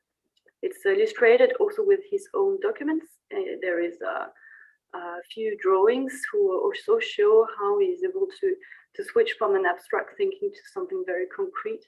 At the same time, it's giving a very interesting guidelines for us to plan better in more respect with biodiversity and all scales of ecosystems. It led to a small exhibition in Denmark. It was also funded by different foundations in Denmark. We were very lucky to get enough money to explain these things to a broader public and to show it through a sensitive way by drawings and by photographs and extracts of his sayings. That was a joyful moment because everyone knows, or those who know Gilles Clément, they mostly know the very known project, the big ones, the one who have been into magazines like the Parc André Citroën, who was made in the 90s, and from above it looks like a super grid. It's very straight and very symmetrical. But when you look into it, actually Gilles Clément has participated into the detailing of it and the refining of it. It's interesting actually to go back to this after reading the book, because you would read it probably differently than what we know from this part that is else very much the brand from Paris with the straight lines and etc. If you go into the small gardens, there's a mosaic of I think 12 gardens that Clément was looking at, and all of them are each a small biotop in themselves. And in the 90s, it was very unusual to go so much detail with plantings in a way that you work with the biotop. So, for example, this one is a dry garden with olive trees and with artist cocks and with the kind of thinking that you would find today with the gravel gardens from Bed Chateau and from England. It's the best way to plant perennials today. But at that time, I think it was not seen so much. There was a lot, the big areas of monoculture and a few trees and grass lawn that had to be super well cut. So he made these pockets of biodiversity into the big park. And he also experimented himself still into this park with the meadows, which is something that's super actual today. But at that time, it was seen as something romantic and a bit strange to a park, not to cut the grass and to look at it through management. It was, he was actually not seen as a very, as a real architect, more as a romantic gardener. But soon after, he made an exhibition called the Jardin Planétaire, the Planetary Garden. And that's where the public started to realize the echo of the thinking of biodiversity within planting and when integrating all species into our work, but not only our work as landscape architect, but everyone should be able to think both the global and the local scale. A wonderful exhibition that I haven't been able to see, but if you click on that link there on the top, you have some pictures of it from the scenographs who worked with him. It must have been amazing. I was not a student yet, so I didn't know anything about Gilles Clément at that time, but I actually got to hear from the press about his work because of this exhibition as well, and that's how I came to Versailles and to landscape architecture. So what I want to tell you today about is mostly about the concepts and what it can lead to, a guideline for better planting, and how much, and realizing how much these concepts from the 90s, some of them from the 90s, are very early on front runners for this thinking that we actually try to apply today. These concepts are the garden in motions, the planetary garden, one have heard of maybe, the third landscape, and then the symbiotic man. I will go through mostly the three of them, and I hope I have enough time.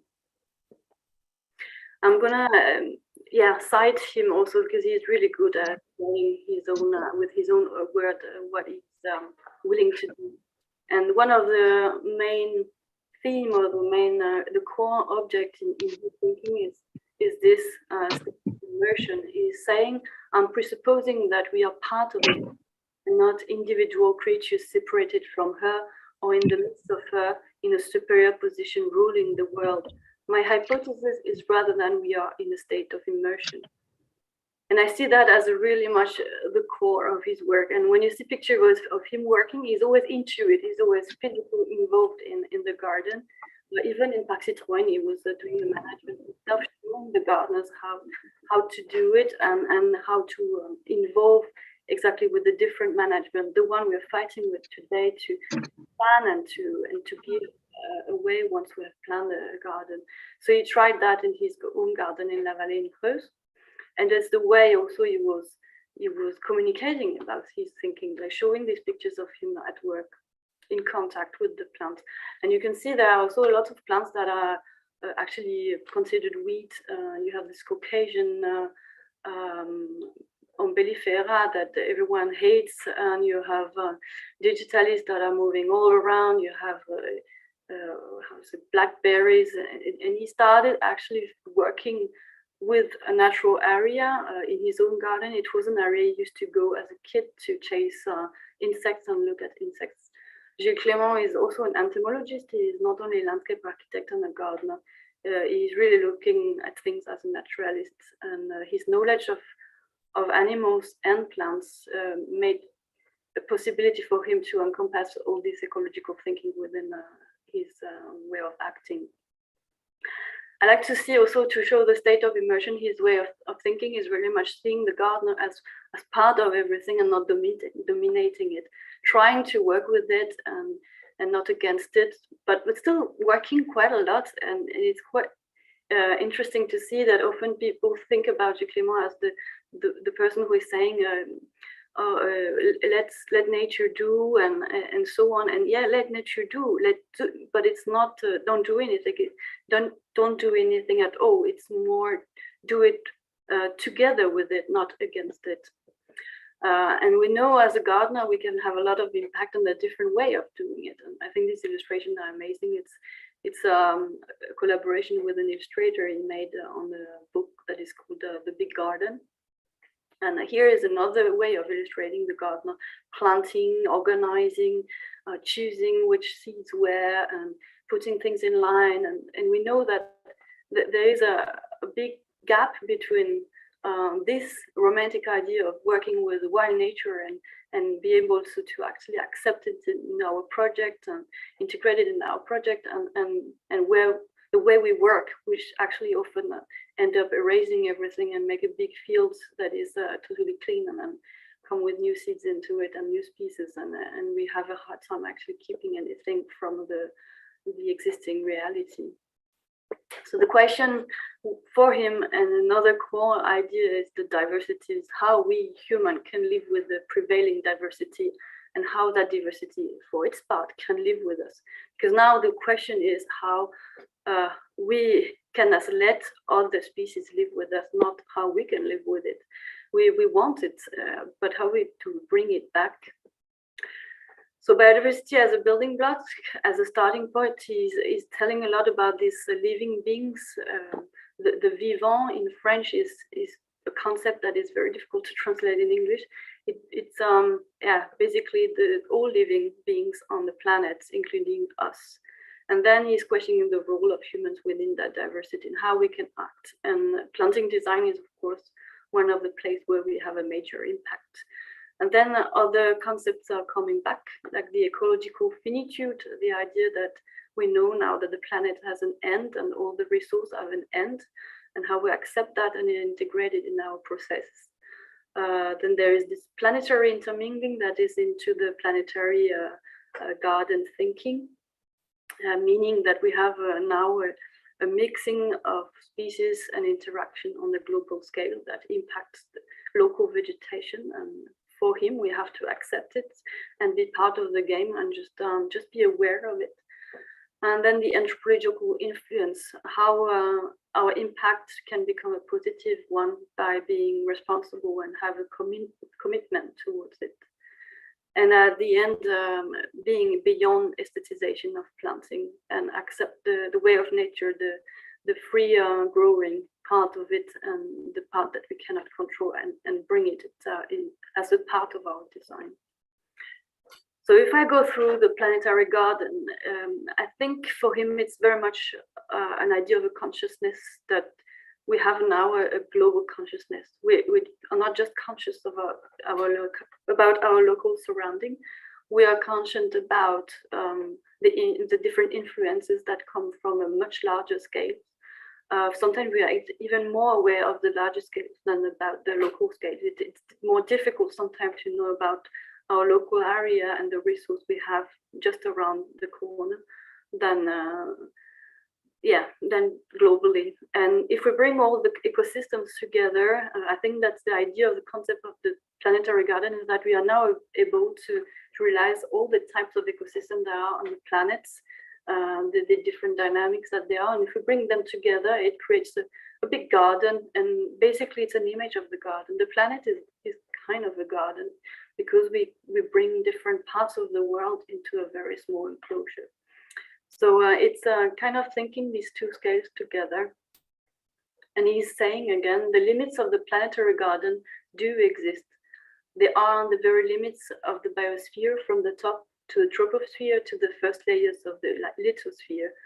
When the planet is perceived this way, it perfectly fits the definition of the garden. We are in a common enclosure.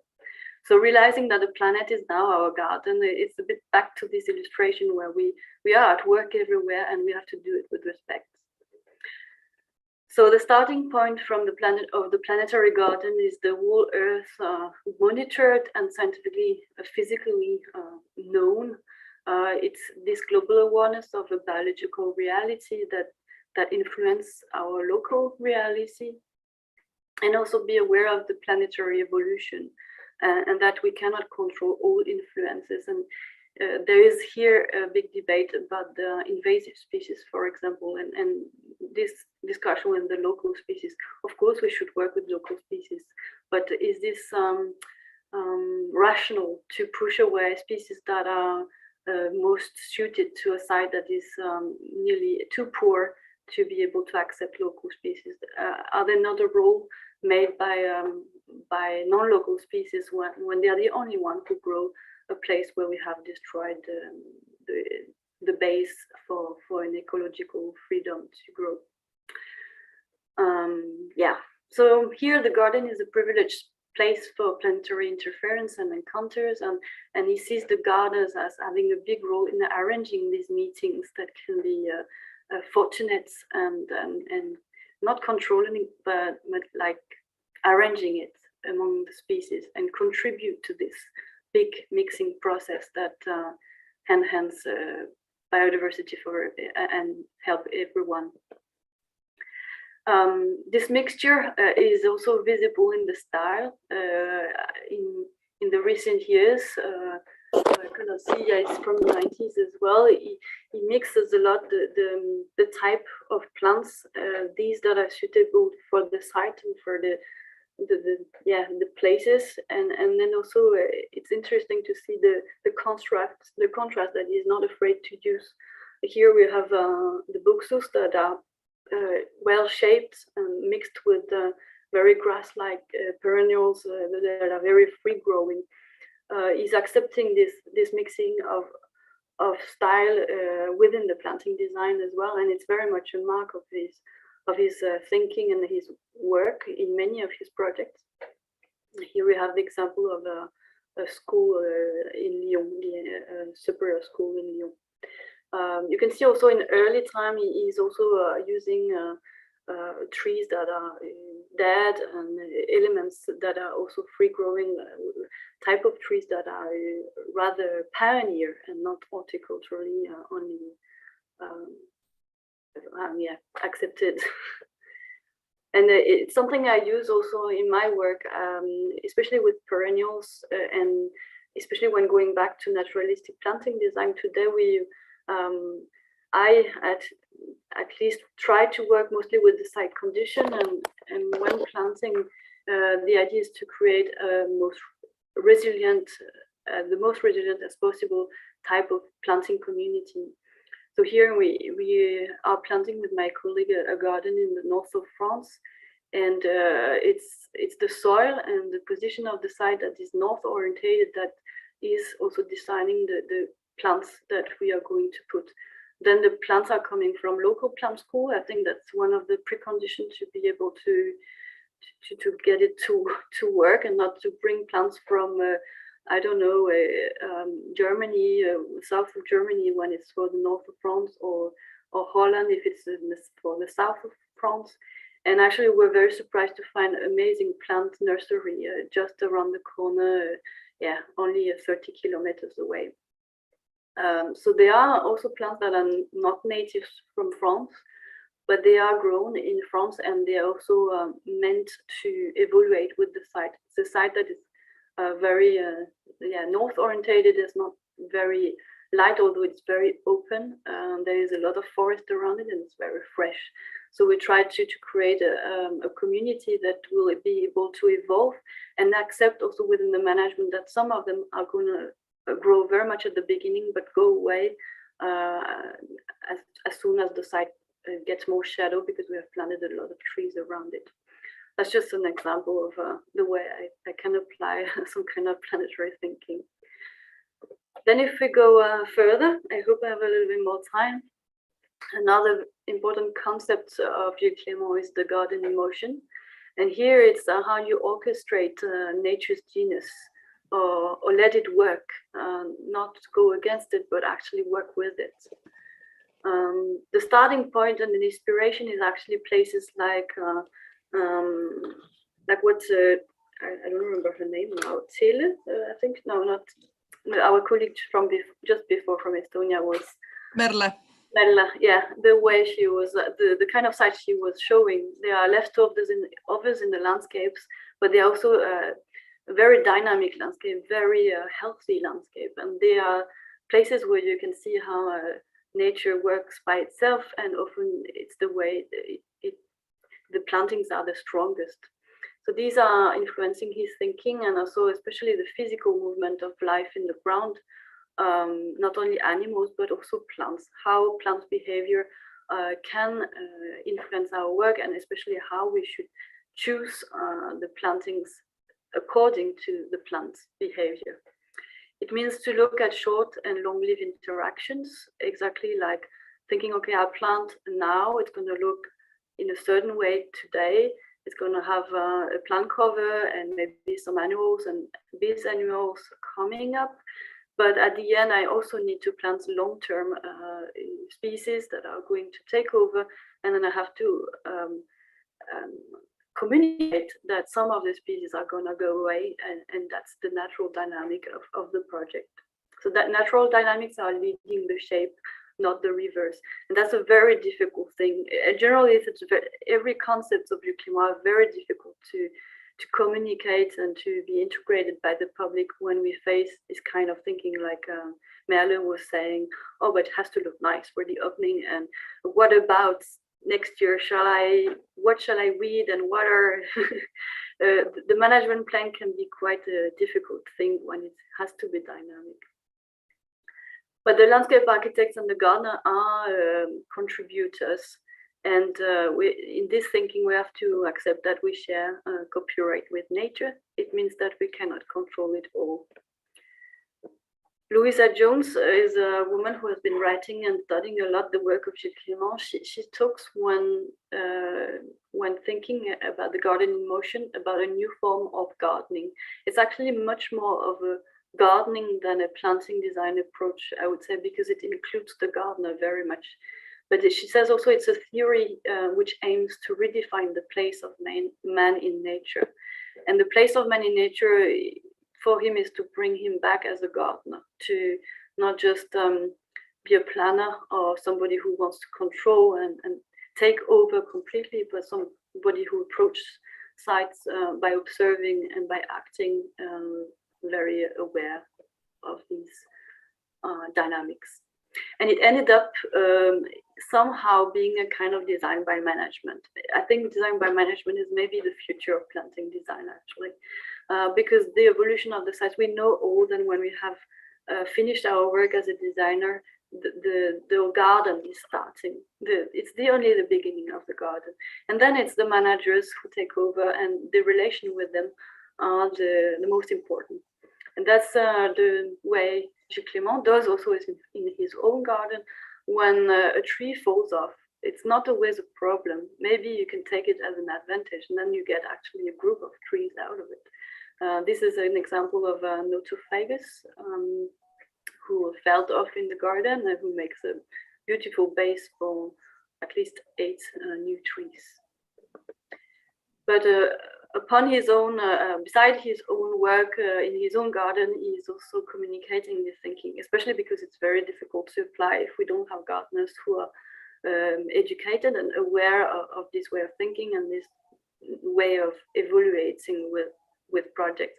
And here, these are experiments made with the School of Gardening in France. The school is called Saint-Herblain. And these are bachelor students who have as projects to manage sites that are very different. You have seen one more here, and a second one.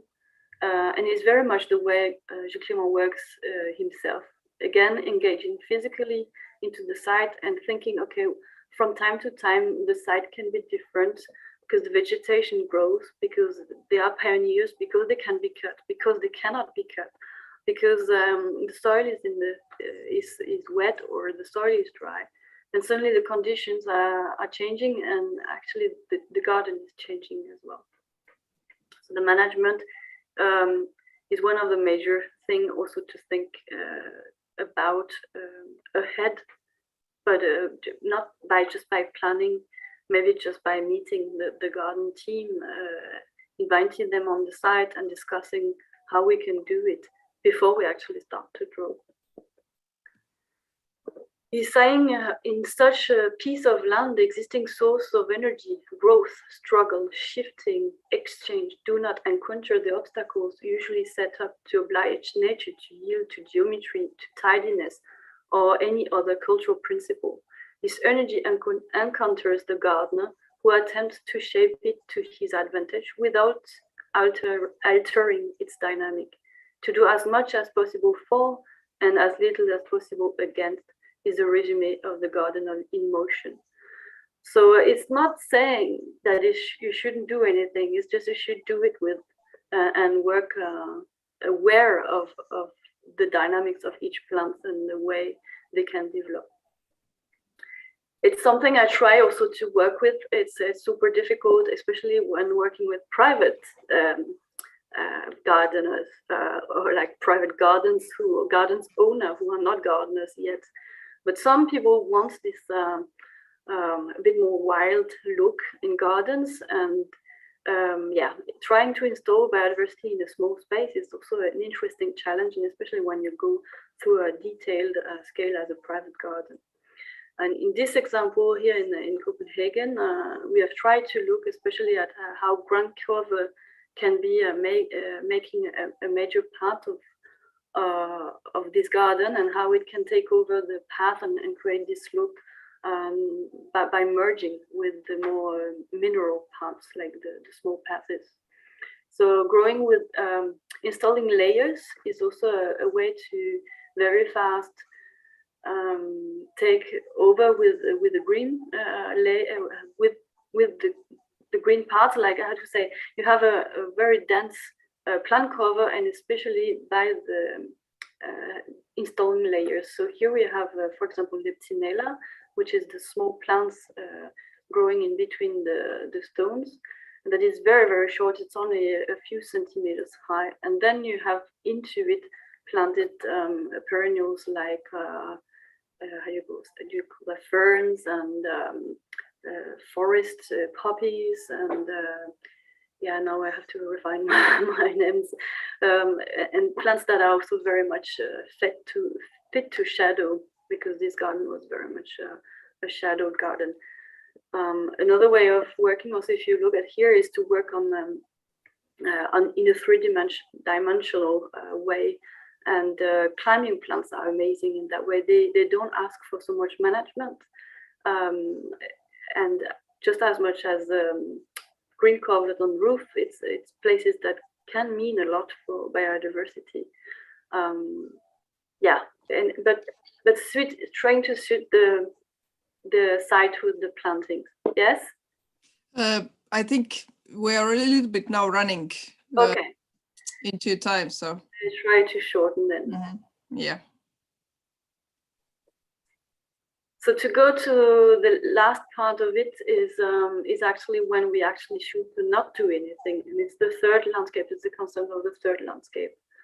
The third landscape is actually looking at places like Merle again, places that are overgrown as a reserve for nature, and where we choose to remove ourselves from influencing it too much, where succession is at work, and where we realize that there can be privileged area for restoration of natural dynamics. For Gilles Clément, these leftovers, especially in urban places, created by man, but they can also become reserves of biological diversity for the planet, genetic reservoirs. Yeah, one of the best things you can do as landscape architects is also one of the hardest things to do for us humans. It's to decide not to do anything. And that's an interesting way of thinking. And sometimes I think he has been very good also to shape it in a way that is acceptable. Here's an example in Parc Henri Matisse in Lille, in north of France, where he installed a place within the park which is not accessible by people, but which is accessible by all other kind of species. So seeds can get in and grow, and pioneers can become exactly the kind of light that otherwise we don't take care of, but realizing that they can actually be part of our world, and that we don't have to be everywhere. This place is called Ile de Borance, and it's a huge wall of several meters, I think 5 or 6 at least.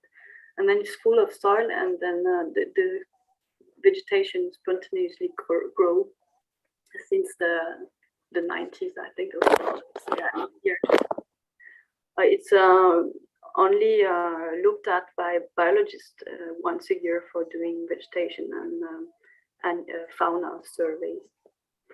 Yeah, places like these are actually valuable, although they are full of Buddleia-like or Robinia kind of species that we see as invasive. They might be the intermediate states for restoration of a more living ecosystem. And this is the kind of gardens that he loves to work with, restoring planting on places where nothing grows. Here it's a type of vegetation that will grow in alpine areas that are put on the naval base of Saint-Nazaire. It was a huge military building made of concrete, and now they are full of different small pocket gardens. And this is something I try to also show at the exhibition. So we're at the end of the presentation, making a loop. Yeah, and creating a lot of debates about growing seeds between stones on a pathway in Copenhagen, on a sidewalk in Copenhagen. People actually not seeing it, parking on it, leaving trash on it, and also at the same time also looking at it as a wonderful thing, even though it was so small and just a few seeds in the ground between stones. And yeah, I think it was on one of the best projects to talk with people about planting design, actually. Although it was only a 1 square meter though. Thank you very much. And I won't go further. Thank you. Thank you very much, Elselina. It has been such a lovely look into the plant life. We are a little bit in tough timing, so I will now. Well, I hope that we can have a little bit discussion later on, and then if there are questions, you can put them in the chat. So, Herman, what about you? Are you ready to tell us about Iceland? Or Yes, I'm ready. very good, very good. Then To just start sharing. yes, you can see if you succeed with that. Yeah. Oh. How does this look? Is it okay now? You should also try to make it a little bit like on the large screen. Yeah, like that. Yeah. Now I think I have it, yeah. Okay. Okay. The floor is yours. Yeah, thank you. And first of all, thank you for inviting me to give a talk about native vegetation or local vegetation. I've figured it out over the last days that I'm old-fashioned guy, so I'm still talking about native plants, which is not probably very politically right. But so you will just pardon me if I will use that term in the presentation. So my name is Herman Georg Gunnlaugsson. I'm from Iceland. I'm a landscape architect. Have been running an office for 25 years, and I'm now since August I'm the program director of landscape design program, bachelor program in Iceland at the Agricultural University. So I'm very delighted to be there, and of course being there gives me another perspective, and what I want to talk about today is more, I will go out of the city and then slowly go back into the city. And this is just a very, you see, this is in the east of Iceland, a very typical road landscape in Iceland. And if you see the sign, I will talk about that at the end, the white sign that you see there on the main picture. So what I'm just for you to know, yeah, the native flora in the Icelandic flora regarding trees is very, we have only one tree actually that is building a forest in Iceland, and that is the Icelandic birch tree. But we have also Popola tremula and Sorbus aucuparia, but they are more growing as individuals than as a forest. And then of course we have the native salix shrubs, and then a lot of perennials that and all those plants are what we call autumn colors, is when we go to the countryside to see those local areas in the autumn colors. So we looking for the yellow, the orange, and the red. But that is probably what we will see in my presentation, that this is in the countryside, but it's very hard to bring it into the city, and it's even very hard to let people think differently about urban areas, and that there should be more nature in the urban areas. But that discussion is just starting in Iceland, and looking at the slides from Elselina and seeing that someone was using this 25 years ago in France, what we are starting to talk about in Iceland, that gives us a little bit of knowledge of how this looks like in Iceland. So here is a very good, you can see that this is different kinds of ecotypes in Iceland. So it's either it's green or it's gray or even black or white. So we only have actually 4 landscapes: green, gray, black, and white. And ecotypes, this is something that was not available 25 years ago when I was studying. So this is a little bit something what has happened over the years. And when I started looking at design plans where we are talking about local plants, I ended with my diploma, my master thesis from Germany, and I was really thinking I could change something when I came back from Germany to Iceland, and change how we deal with plants and how we're using the native plants more in our design. But it after 25 years, we're finally getting there. Are you seeing the whole slides? Can you maybe give me a? Yes. Yeah. Okay. All is fine. Good. Okay. And yeah. So I started there and figured out, okay, we have not been doing those things I started to talk about 25 years ago. So what I'm going to talk about now is where we are using the local flora today. It's mainly related to road design or redesigning roads. It's around power plants and its infrastructure, and I will show you some examples of that. Vegetation restoration has been done mainly in the highlands of Iceland, but over the last 20 to 30 years, we have been changing from non-native to native plants in those projects. So that is very positive. In the avalanche protection areas, we are very often dealing just with a lot of plants that we are using in our private gardens, and we are just starting to use more Icelandic flora in urban design, and I will end with that in my presentation today. So if you think about our power plants that are, we call it a green energy, but you can see what happens if you're running 40 kilometers of pipes from the power plant to the city. This is what happens, and it's very usual to see something.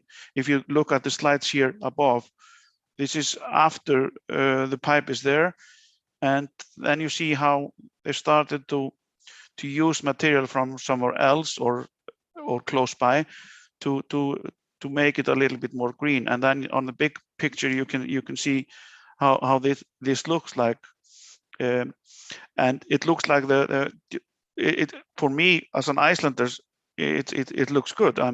It's like the pipe just came from heaven and just went straight into the ground. But there is a lot of things that has happened before that.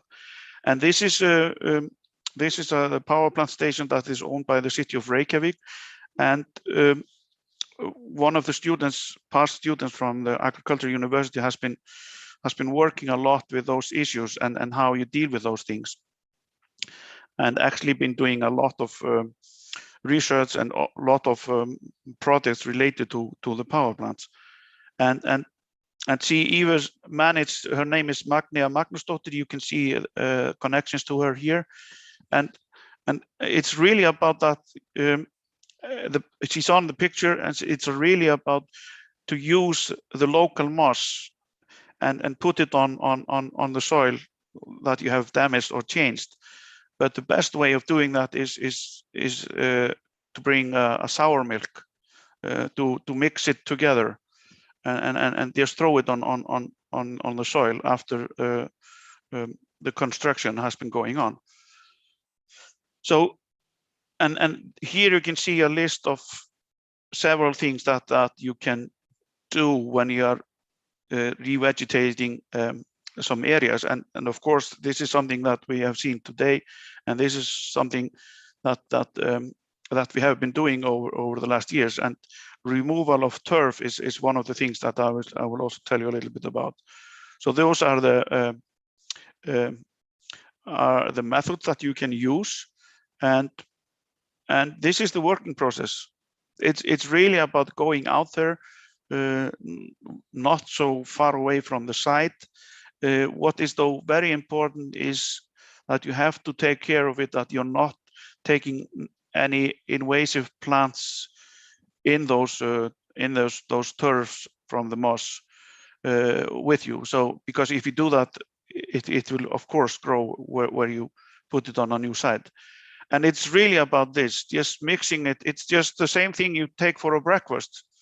and there were some very funny phone calls they got from the dairy company when they were asking them about the hectoliters of sour milk to your work in this field, and it has been shown in research that this is a very good working process for getting the areas back.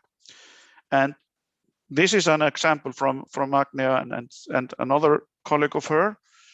And this is a site not far away from, it's only 30 kilometers away from Reykjavik. And this is a site that they were dealing with. And they went to this method here, and maybe a little bit mixed. And this is what happened. This is the same site. You can see it. You can see the same pipe. So this is quite doable in Iceland, but it is though a little bit complicated. But this knowledge, for example, is not well known among the landscape architects, and this is one of the things I've been also thinking about going over this presentation. Is this is something we have to work on as landscape architects in Iceland, that we have to dig more into the Icelandic flora and get more knowledge how you can use it. So this is, as you say, before and after. It's really amazing how you can change the landscape. Another project I would like to talk about is the National Park Þingvellir, which is a UNESCO site and it's related to our history, because this is the old parliament that was founded in 930. And this is a road that was renewed through the national park, and in this case, because it's a national park area, they had to change a little bit, not much where the road is lying, but it's more about widening the road. So what they did, and you can see on the green picture here, the light green, or the biggest green, the middle green light here, color here is the native birds that is actually not growing very high in this area. It only goes from 0.5 meter to 2.5 meters. So this is exactly where you can, if you get lost in an Icelandic forest, you just stand up and you're not lost again, as you think. So it's a very fragile area. You can see on the picture, this is just the surrounding. And what they actually did, they just went there, they finished the one side of the road. Then to widen the road, they went and took the turf that was actually there, and just moved it on the other side, and then they widened up the road and used part of the one things that they moved away and put it back. So it didn't go far away from the site. And this is one of my colleagues at the university, and they are doing a lot of research related to this, how this was done, and seeing it before and after. And I think this is a very good example how you can deal with new roads, and when you're putting roads in a very hard, or very, how do you say it? It's the surface is very thin, and it's really does matter how you do it. In the old days, you just put some grass seedings into this, and everything looked very strange. But for me, this is a very good example how you can do this. So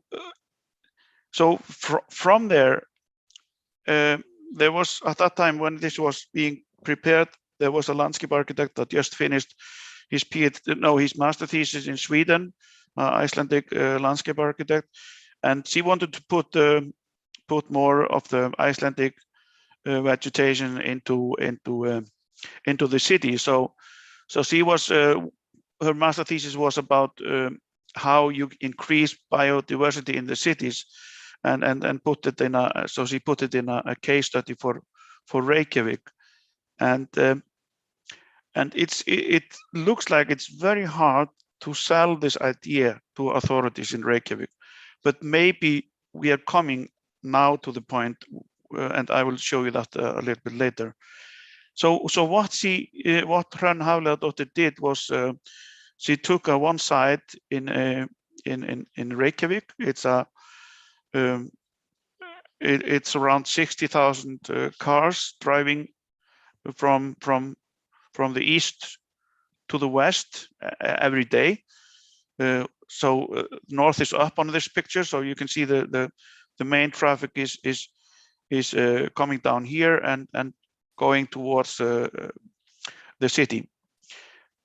Actually, this picture is towards north. So, and this is not far away from this area is one of the biggest sites that are being built developed in Reykjavik at the moment. So she took a look at this. She did analyze the vegetation that you have not far away or locally in Reykjavik area, but she also looked for a little bit further out. And here you can see on the lower picture, this is the Reykjavik and the neighborhood cities. And you can see the map that I showed you in the beginning. So it's related to that map. And that's where she was looking for what kind of vegetation she could use and put her into her presentation, into her project. So, and this is the site that you saw before. So it's a island in a traffic junction, but it's very common that people get stuck in this area when they're leaving downtown after work. So maybe it would be nice to have some smells. So it's really interesting how you can do this, but we have to share the knowledge about this among our colleagues in Iceland. But I think this is just coming. This is just a growing thing now at the moment. So, and going from there and to the newest development in Reykjavik area. This is a housing area that is located in the downtown of Reykjavik. It is the old airport area for domestic flights, which is still in use. But one of they had 3 lines, and they took out the 3rd line, and now they're developing this housing in this area, and this is just close to the ocean. And this marina that you see there this is a new one. This is a proposal for a new one. So if you go into this new urban development and you see the pictures that they're presenting at the moment to get the proposal or to get the planning approved, you can see they're using a lot of native or local vegetation, and you can see the airport, how it's placed at the moment. So this is a new development. You can see it's all according to all presentations about new development all over the world. It's all about flowering and a very nice vegetation. But we all know maintaining this is not so easy. But there is another problem that I will tell you a little bit later. But this is just, I wanted to show that this is what's going on at the moment. And I think those are my worries that we are not ready for this, the knowledge of how we plant this and how we maintain this, and even how we're getting the plants. That is the big topic at the moment. But when you dig into the analysis of the landscape in this area, you can see on the lowest part is the ocean. So you have the coastline, you have the wetland, and then you have the vegetation. And this is supposed to be a very an area where you use blue-green infrastructure in buildings, in green areas, on the streets, and in the whole neighborhood. So it's supposed to be the most nature-based neighborhood in Reykjavik. so this is of course a very tricky part, but how do you go from this to this here? That is the problem. That is and this is what I'm saying. We are running a little bit behind, and seeing the presentation from Estonia earlier today, I see that you are even ahead of us in Iceland in this case. So this is the aim of the city of Reykjavik, is to get this ecology and green spaces into this area. This is a presentation by urban designer working in the city of Reykjavik with education from Sweden. So she's bringing this new methods into the city. So it's very positive in that way. But the conclusions of my presentation today is that this is one of the few of the things I would like to mention. The nurseries, they are not able to supply this amount of plants. So if we are going to do this, we have to go to the one of the things that I showed before, to really go to a site and bring those plants that are in that site to the new site. Or maybe we really have to take care of, there is a lot of vegetation at the airport at the moment. So this is something that the city should really look into, how we can maybe use the turf that is already there and use it. And then another thing, the Icelandic local flora it's very low. If you get an Alaska lupin into the field, you have lost the war. So it's very, very important to take care of that. The public is not ready. We just heard before, when are you going to cut the grass? So that is a very, very strong thing in Icelandic society. So, and then a lack of biodiversity education, which is something we're doing at the Agricultural University, but we have to be more, make it more visible. So everybody is aware of in the public that our university is really doing those things. And many of the projects I showed before are located or connected to the Agricultural University. And then we have to do more about the education among landscape architects in Iceland. And that is probably one of the hardest thing, is to get the landscape architects that are quite busy at the moment in Iceland, to get them to get more education. So go away from your computer and go into a lecture or some learning equipment. So you have some workflow with all the other specialists in this field. So those are the problems and my conclusions. And so now I will come to the end. And if you remember the white sign that I showed you before, it's actually exactly there. This is a self-service, so you can get a Coke and some sweets, and this middle of nowhere. So it's really amazing what can happen on the roads in Iceland. So thank you for listening, and now I'm open for questions. Thank you very much, Herman. I like this self-service place. It looks really cozy. Yeah. But it was full of people when I was there. So oh, really? I waited. I waited for a very long time. So all the people would get away and all the cars were not there. Okay.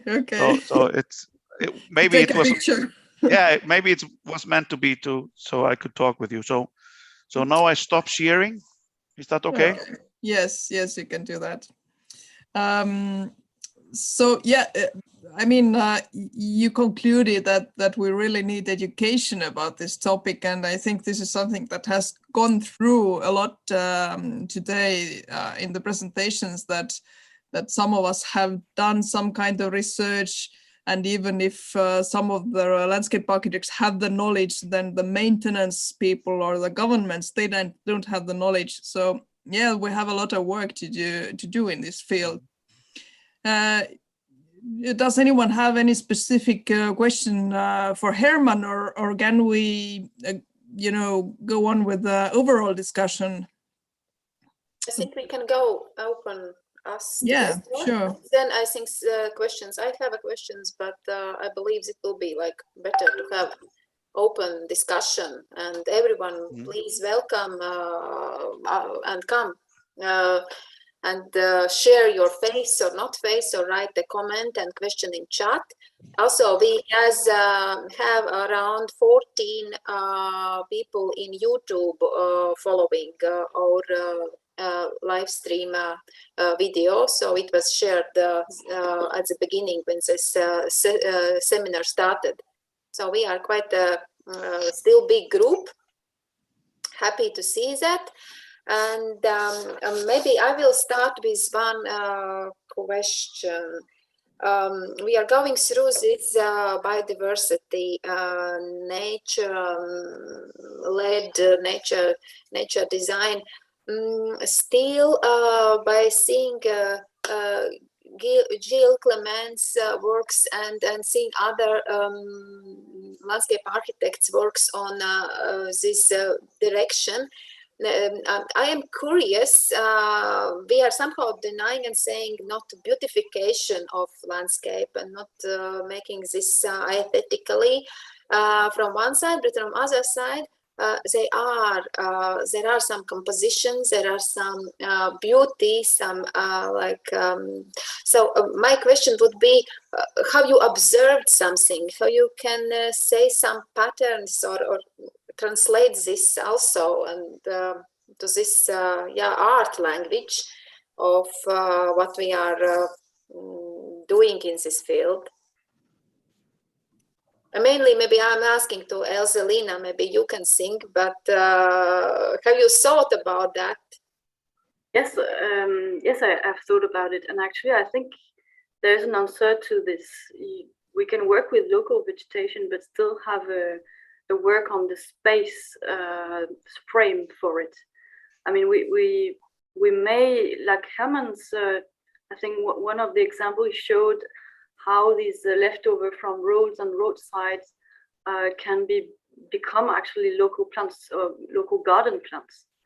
It's very shaped by humans. You have limits to them, but within it, you can also plant it and leave it grow, leave it develop by itself. So it's I don't think these two things are actually contradicting themselves. We can still design. We can still put limits, have a path, have a square, but that has to be done through a plan where you show where it has to be managed and where it shouldn't be managed, and where we have to let it grow by itself. And then there's whether we use local vegetation or not, and how we can make it beautiful, or in the way we expect it to be beautiful. I think in all the projects we've seen today, we have seen projects that are not just growing wild, but they are all trying to make space for more biodiversity and more local plants. But, may I have a small comment? Because, well, I think we should aim towards combining this natural vegetation, local species, with attractiveness, visual attractiveness, because people like common users or observers of landscape, I believe, need some distinguishing between the wilderness and maintained landscape within the urban communities. And people may not understand properly that we want to keep fully wild nature in the cities. There has been a research showing that urban dwellers are afraid of wild nature. So maybe this is the reason why there is no sufficient social acceptance for those very naturalistic, very natural gardens. I had a chance to face the challenge with the use of native plant species to try to design something more decorative with use only local species. We will see the garden has already been constructed and it grows. So I hope in 2 years I will be able to show some photographs whether I was successful or not. But at the moment, it's nearly top secret. No one is advertising it, and we wait for final results, whether it will be attractive or it was a complete disaster for 250,000 euros. Okay, Herman, you have. I just wanted to say 2 things, because if I go to the countryside in Iceland, it really takes a long time if you don't help along the roads to plant, and so if you use the old technique just to put some soil there and seed some grass, it takes 25 years or 30 years to become green again. So in those harsh environment, it's really a big issue to put those plants as quick as possible. But if you go into the city, it's a little bit easier there. So I'm just talking about maybe 2 very different kind of planting, but we can use the technique from the road a little bit in consideration when we are trying to put it in the urban areas. And of course, as you said, the developers, they don't like nature in the city. And this is something we have to talk about. We have to go out there and talk about it. And very recently, we had the discussion here in Reykjavik. There was a guy who bought a flat, and he was supposed to plant shrubs with berries and have some grass turf. But he didn't want to. He wanted to have a timber all over his place. But it was in the regulations that he should plant the shrub and have grass turf. But the city was demanding this, but they didn't go into the discussions to say, no, this is according to the local plan, and it's related to climate change, and it's related to biodiversity that we are putting those implementations in the plan. So this is maybe what we need to be. We have to be aware of that. We have to go and jump into the discussions and talk about those based on the facts and the knowledge that we have, and that is probably one of the hardest tasks to do that. So that was my point. Thank you, Herman. Helsaliina, you also have a question or comment? It's maybe more a comment to follow up on what Herman is saying, and this discussion on local plantings in the city. It seems like us landscape architects, we're a bit ahead of the public. We are looking at nature in the city as an aesthetic, actually. When we see the pictures from Herman's project he's showing, it is aesthetic. It is beautiful to see these areas which look like Icelandic vegetation. But maybe the question is the context. If we're in a garden or in the middle of a square place, people are expecting in the city a more human-made landscape and a managed landscape. And if we want to install nature, we have to respect nature's course and nature's development, so it can actually grow in natural shapes and its natural state and rhythm. And that's not possible in the city because we want to speed up our process. We want it to grow faster. The developer wants it to be ready from day one. So we are maybe also making a mistake somehow when communicating these kind of pictures and trying to implement that kind of very fragile environment in a super artificial environment like a city. And the other point is also that when we are working with gardens, originally a garden is a place where man or humans choose what is the best and what we want in the garden, and we orchestrate this more or less heavily, but it's also a place where we like to be there because it's beautiful and because it's different from nature. And we have to also keep that in mind, that culture in landscape architecture plays a huge role. And maybe we have to remember to place and use the right methods to the right place. I think that the techniques that Herman was showing along roadside in areas where it's not very populated, I'm amazingly brilliant to be used at that place. It seems like this site restoration is very needed many places and along infrastructure. But it's the kind of scale and the kind of management we can maybe not can get in the middle of the city. It's a question.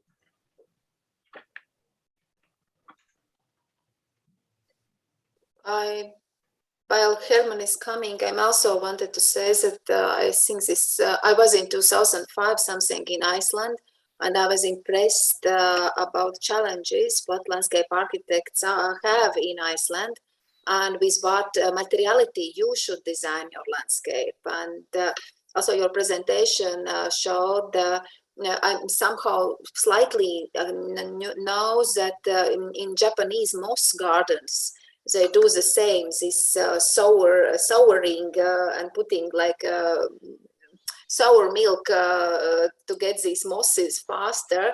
So yes, it's impressive and really great. I look forward to try it in my next design. Yeah. Now, what I just want to add to the discussions from Elselina is we have the knowledge, we have the technique, but we have to convince the contractor, the city or the developer to do it. If we just persuade them to do this, and then we can change those things and put more nature into the city, what people are eager to see in the projects. So I think it's possible. Yeah, just joining your discussion, I think we had great topics today. And the problems that you raised are really acute. I think that the general public is our ally in this process, and people who are living in the cities, they are missing this natural or more or less natural environment very much. For this reason, on weekends, they go to forest and the countryside. So I think we could, associations, or we could play more active role in a debate with our cities, especially with those who have this challenge in front of them. For example, the biggest cities are the most sensitive, probably. They have lost most of all the nature. On the other hand, cities are also different. Even if you look around the Baltic Sea, some cities have more green areas, the others have slightly less. But the other point that we are slightly missing, I think, is that the plants that we call local or native or regional, they depend very much on the soils. So the type of soil that you have in Iceland, Herman, is completely different from the one that we have somewhere in our cities, let's say in the Baltic Sea region. Given we are mostly in lowlands, low areas, and we have very fertile soils usually, and they are different. And then the plants follow the soils. So it's a wider biological process, as Darius tried to explain. But the good point that I will take from this discussion, that we should put our forces together and probably talk to municipalities and find also contact to wider public and find some experimental approaches. Given now huge funds are coming in EU towards this Green Deal and greening of cities, in many cases, mayors are acting quite in a speculative way. They say, let's plant 5,000 trees, and they call this greening, but this does not follow any eco-systematic approach. So I think there's a lot of playground for us, like specialists in this process. And I'm glad that we touch these serious and very important professional issues. Yeah, if I may just add to this, because it's related to the Arctic and what we are seeing in the North Pole with the climate changes that we're seeing. Even native plants are starting to be aggressive, and we are seeing some results or research on that. And I just heard that lately, and this is really interesting. And this is something we also have to take into knowledge, that it's not all positive of using native flora, because it can change with the climate. So non-native plants becoming aggressive, that is something we will see in the future. There was also a question in chat that from Peteris that the natural meadows are very great, and I have a design practice. I have experience when municipal police want to punish owners for uncut places in the urban environment. And have you had such an experience? Because my many meadows bloom long until the very fall. So I could answer and also tele-answered slightly. There was a comparison of several municipalities and the high of the what you can cut. Lawn, grass. Yes, something to cut, and the point was that the centimeters were differing. So, and one of the solutions was to mark these territories as flower beds. So, as a rules to go that direction, maybe we can share what other countries have you noticed that, because it's actually about the maintenance rules, and we are as talking about the one thing is this maintenance design and how these tools could be implemented in some of these municipality rules. And another point is maybe there is to sum up is a lot of new gardening techniques, or how we can technically do this for local plants. And we had also experts for national in another seminar on biodiversity, and they was asking, we need gardeners on biodiversity gardening. How we technically are doing that, and I was very impressed to see also you shows that the Gil Clements, he was also actually doing something himself, testing or doing as a laboratory, how that works. And also Herman, you were showing that so technicality, how it's technology. So yeah. Well, I can say in Lithuania we have these regulations about maintenance of green areas in cities. But they are different. Each municipality has their own regulation, but as you said, Indra, they regulate the height of the grass which is allowed to have. But from my experience, what I know, this is a tool more to negotiate with people who are completely abandoning the areas. Nobody is going ever and measuring, is it 12 centimeters or 15? But it's more, we have land plots in urban area that are not maintained completely, and they are full of rubbish. The grass or some plants are growing shrubs 1 meter high. So usually it's used for to control such owners. No, it's not easy in Latvia. It's quite painful. You are measuring the grass height? Measuring, but if your garden is not cut, then it's like dandelions are full of dandelions, so someone can come and say and give you a fine. Yeah. Really, here in Krakow, we enjoy the meadows with dandelions, the famous meadow of Błonia, which is, I don't know, 10 hectares of grass right in the city center. In May is always full of dandelions and everybody is enjoying it. Yes. And even this year, there was implemented a program of regular maintenance of public grasses. And in most parts of the city, nothing was cut throughout the whole season. I will observe how it becomes next spring, whether at least those weeds that grew 1 meter high, in some places they will cut. But at the moment, really in many places, there was no maintenance throughout the whole vegetative season. Herman. Yeah, I just wanted to add to these discussions about the knowledge. I have seen lately a program that is offered in Weinstefan. It's a landscape management program in 7 semesters, so it's a bachelor level, and they really have classes called biodiversity and climate change. Where is it? in Weinstefan, in my old Fachhochschule in Germany. And they're really offering that. They're teaching that right away, biodiversity and climate change. And I've already discussed that at my university. This is something we have to do at our university. Make it visible. Don't call it nature-based solution or green infrastructure. Just call it as it is. Climate change, what happens? And biodiversity, what is it?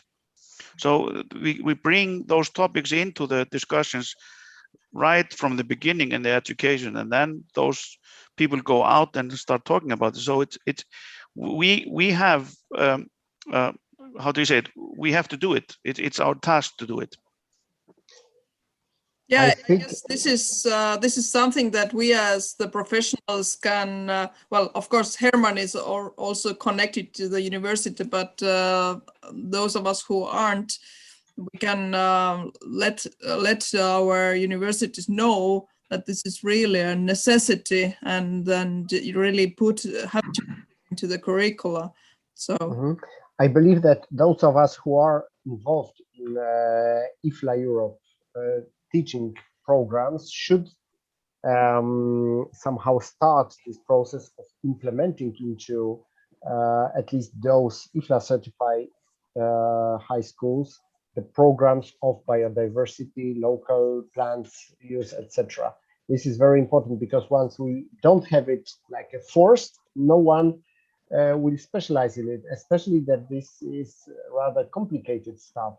There are very few people who really know what to do with local plants and how to really master the biodiversity in the cities. So it should be like arranged, I believe, from top, steadily for like a 10 or 15 years program to teach the staff who will be able to teach students for later generations.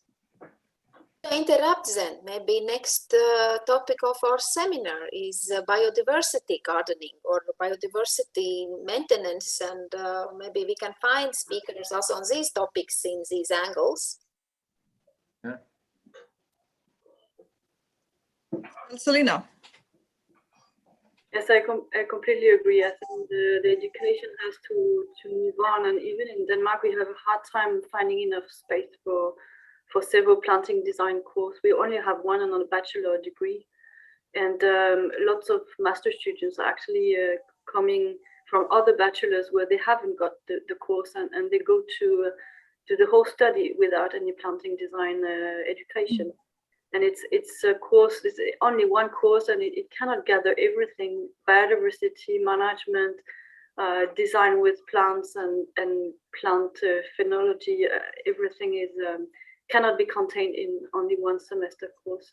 So it's really much a topic, and I'm very happy Gintaras is here, because actually last time I reviewed the common training framework base, and there was actually not much about planting design as a base for landscape architecture education. And I think it's one of the major challenge for us to address climate change is to be able to be very, very much better in implementing plantings.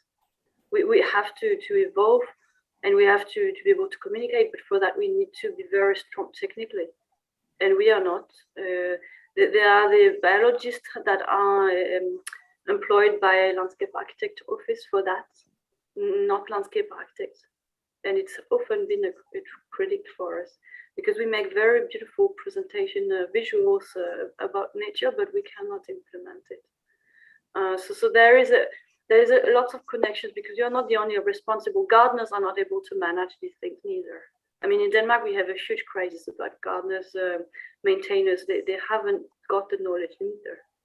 So it's something we maybe have to learn together. And following the example of Gilles Clément, he's actually going to teach in those gardener schools and taking it from the root. I mean, it's the young students doing maintenance who take over our projects. So for us, of course, we should know how to implement it, because the implementation phase can be critical, but management is going to do all of it at the end. And these people have to be able to collaborate with us. At the moment, these things are separated. And that's really one thing that has to change in the future to be able to do a more resilient landscape project. And we haven't found the way yet, I think. I would like to ask Satu from Finland also. Maybe she commented also in the chat that this topic is important. If she has some knowledge about those aspects in Finland, how is the education going on this topic? I think we don't have almost any education on this topic, and that is also something that we meet almost every day in our work. That there is a it's very difficult to even to discuss with people who will do the maintenance thing, and for those who I don't know what's the right word in English, but we always order the maintenance, and it's very difficult to say how to in paper how to do this, because it's so much easier to say how to cut the lawn, but how to when to cut the meadow, it's much more difficult, and it's perhaps the easier thing anyway, but when you think of all kinds of things in the green areas that should be done so that we promote the biodiversity. I don't think we have in Finland we don't have education at all. So about those meadows that you introduced us, what about the maintenance there? Is it done by basically yourself, or you have some company doing? We have there are companies, and there is our city's own. Help me. What's the word? Like a supervisor or someone? Or some. No, I don't find the word. So there are private companies and the city's own. Like, okay. Maintenance. Yeah. Okay. But it's working okay with those meadows at least. No, it's a conversation over and over again, and I think it's the most important thing to discuss with people with different kind of professions. Okay. So I agree with all the people who have been saying that's the most important thing for us to talk and to discuss, and even with the public. Yes. Okay, thank you for this overview. Now Herman and Indra still have. Yeah, just two points. This is the reason why IFLA Europe should be fighting for 3+2 in education for landscape architects. And there are a lot of discussions of making a short master, a 1-year master, or a half-a-year master in landscape architecture. We have to stick to those 3+2, and this is very important.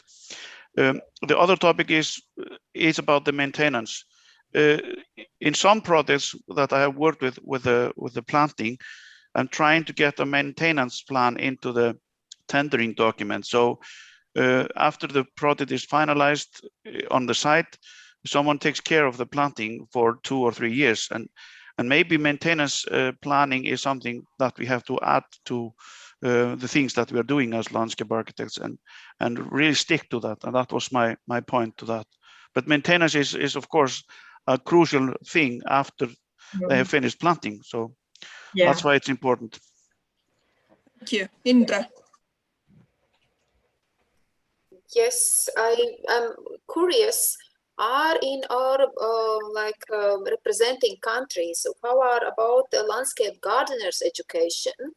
And like in landscape architecture school, when I studied it, we had ecology, we had learning biotopes, so it was good for us, and also planting. I don't know at this moment, but and the planting and planting design. So not design, but more like plants. A lot of plants we had in our course. So I say it's quite reasonable, but this stage of landscape gardening, and do you have them in your countries, like on a lower, like lower education, not on a bachelor's, but lower education, and maybe we should rethink the content of this education. Only point is that, of course, if we are opening these educations, the fastest time is like 10 years when they will be matured. But yeah, how are in your country? As far as I know, in Germany, there are special studies for landscape gardening. And it's like a regular program of education, at least at HTW in Dresden. I know the professors from there, and they are having regular studies in this field, bachelor studies. Yeah, but I guess this is something that that the city, well, the municipalities must understand, that when they are ordering the maintenance, they need to order someone who has the education, right? This is something that I'm not sure that is going on. I think they just order this company, but they don't ensure that there is a specific person who knows how to do it. So this has to start with the precisely like you have to demand. You need the demand, and then you can start to provide those knowledgeable people who can make the maintenance. Yeah.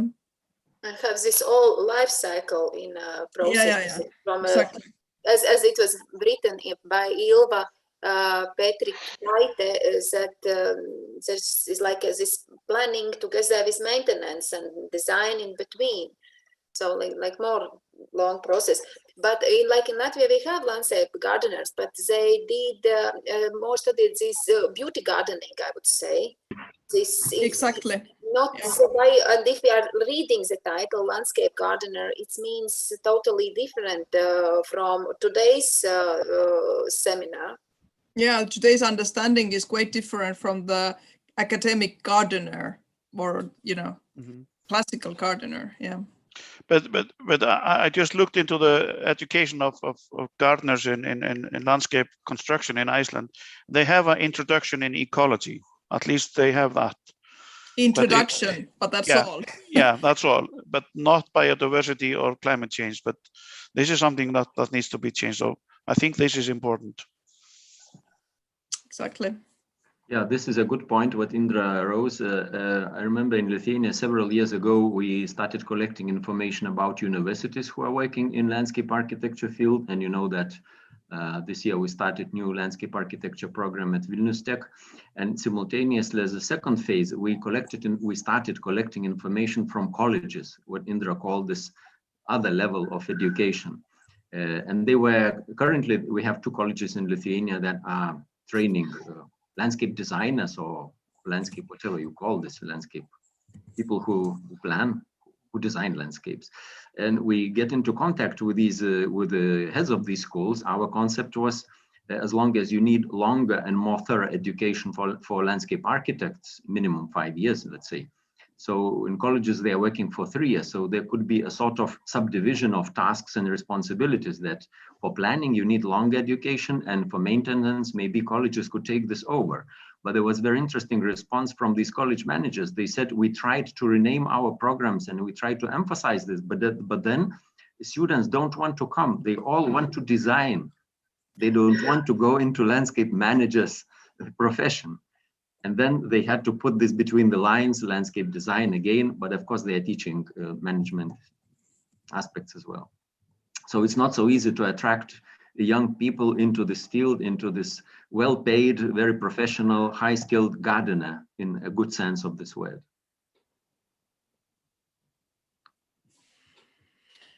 We have some discussion also going on here a little bit in the chat, but it's mainly the same topics. It's just the problem that at the moment the tender that is going out from the municipality, they don't demand any specifics. It goes with the lowest price, and that's a problem.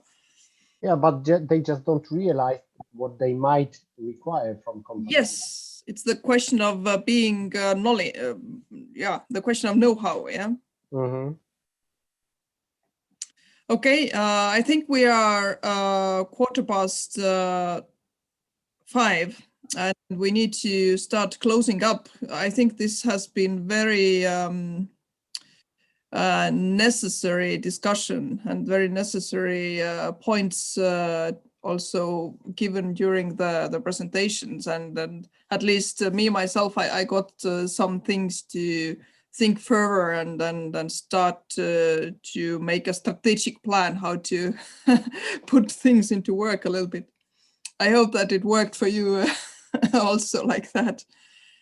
So the next topic, you think we should take biodiversity and maybe the one after. Let's see how we will organize ourselves, and I hope that we can all of us meet again since we are on these topics, since we are passionate how to solve, and also biodiversity is actually priority in Europe, and will come with a lot of funding. And if we make it like also our profession is very strong in this direction, but we need to strengthen us more.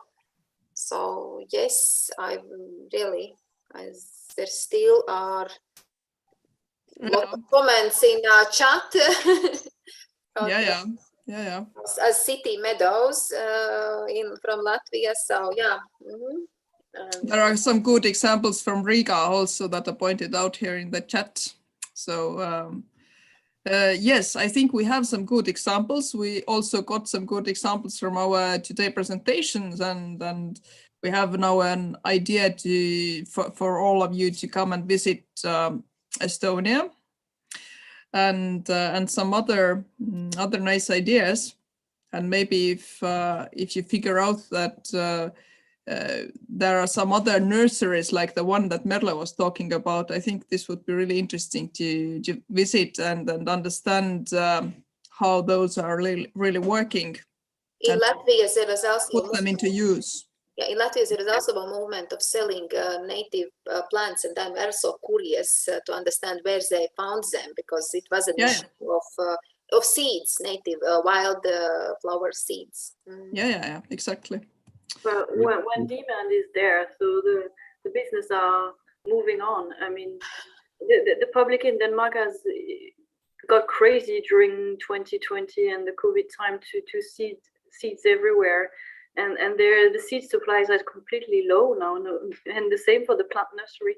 Everyone wants to plant, so when the public is demanding it, then they have to create the demand, and it's there. So more landscape architects are also able to get supply at the end. So that's a good thing. There's hope. That's a really good thing. So I think we are also open about the topics for our next seminar. So people who are there may offer something, and then we will know what is your preference. Maybe we can pick from these and somehow consolidate the theme for the next seminar. Yes, that's true. That's true. So anyway, I still think that we should close up a little bit. Indra, we actually had at some point even 25 viewers at the YouTube, and I want to point out that the YouTube streaming will stay online, so anybody who wants to revisit can do it and also share it, no problem. I think we had really interesting presentations, so it's worth to do so. And for me, thanks a lot for all the presentations and for all the discussions that we had. And this is it. Next time. Thank you. Thank you all. Thank you all. Thank you. Very much. Time. Bye. See you. Hope to see you soon live. See you. Bye. Yeah. See you. Enjoy Christmas. See you next year. Yes. Also to you. See you. All the Thank best. you, Herman. Maybe earlier. Bye. Stay healthy. Yep. Bye. Bye. Tell them maybe stop lives. Yes, I can do it. Bye. Thank you.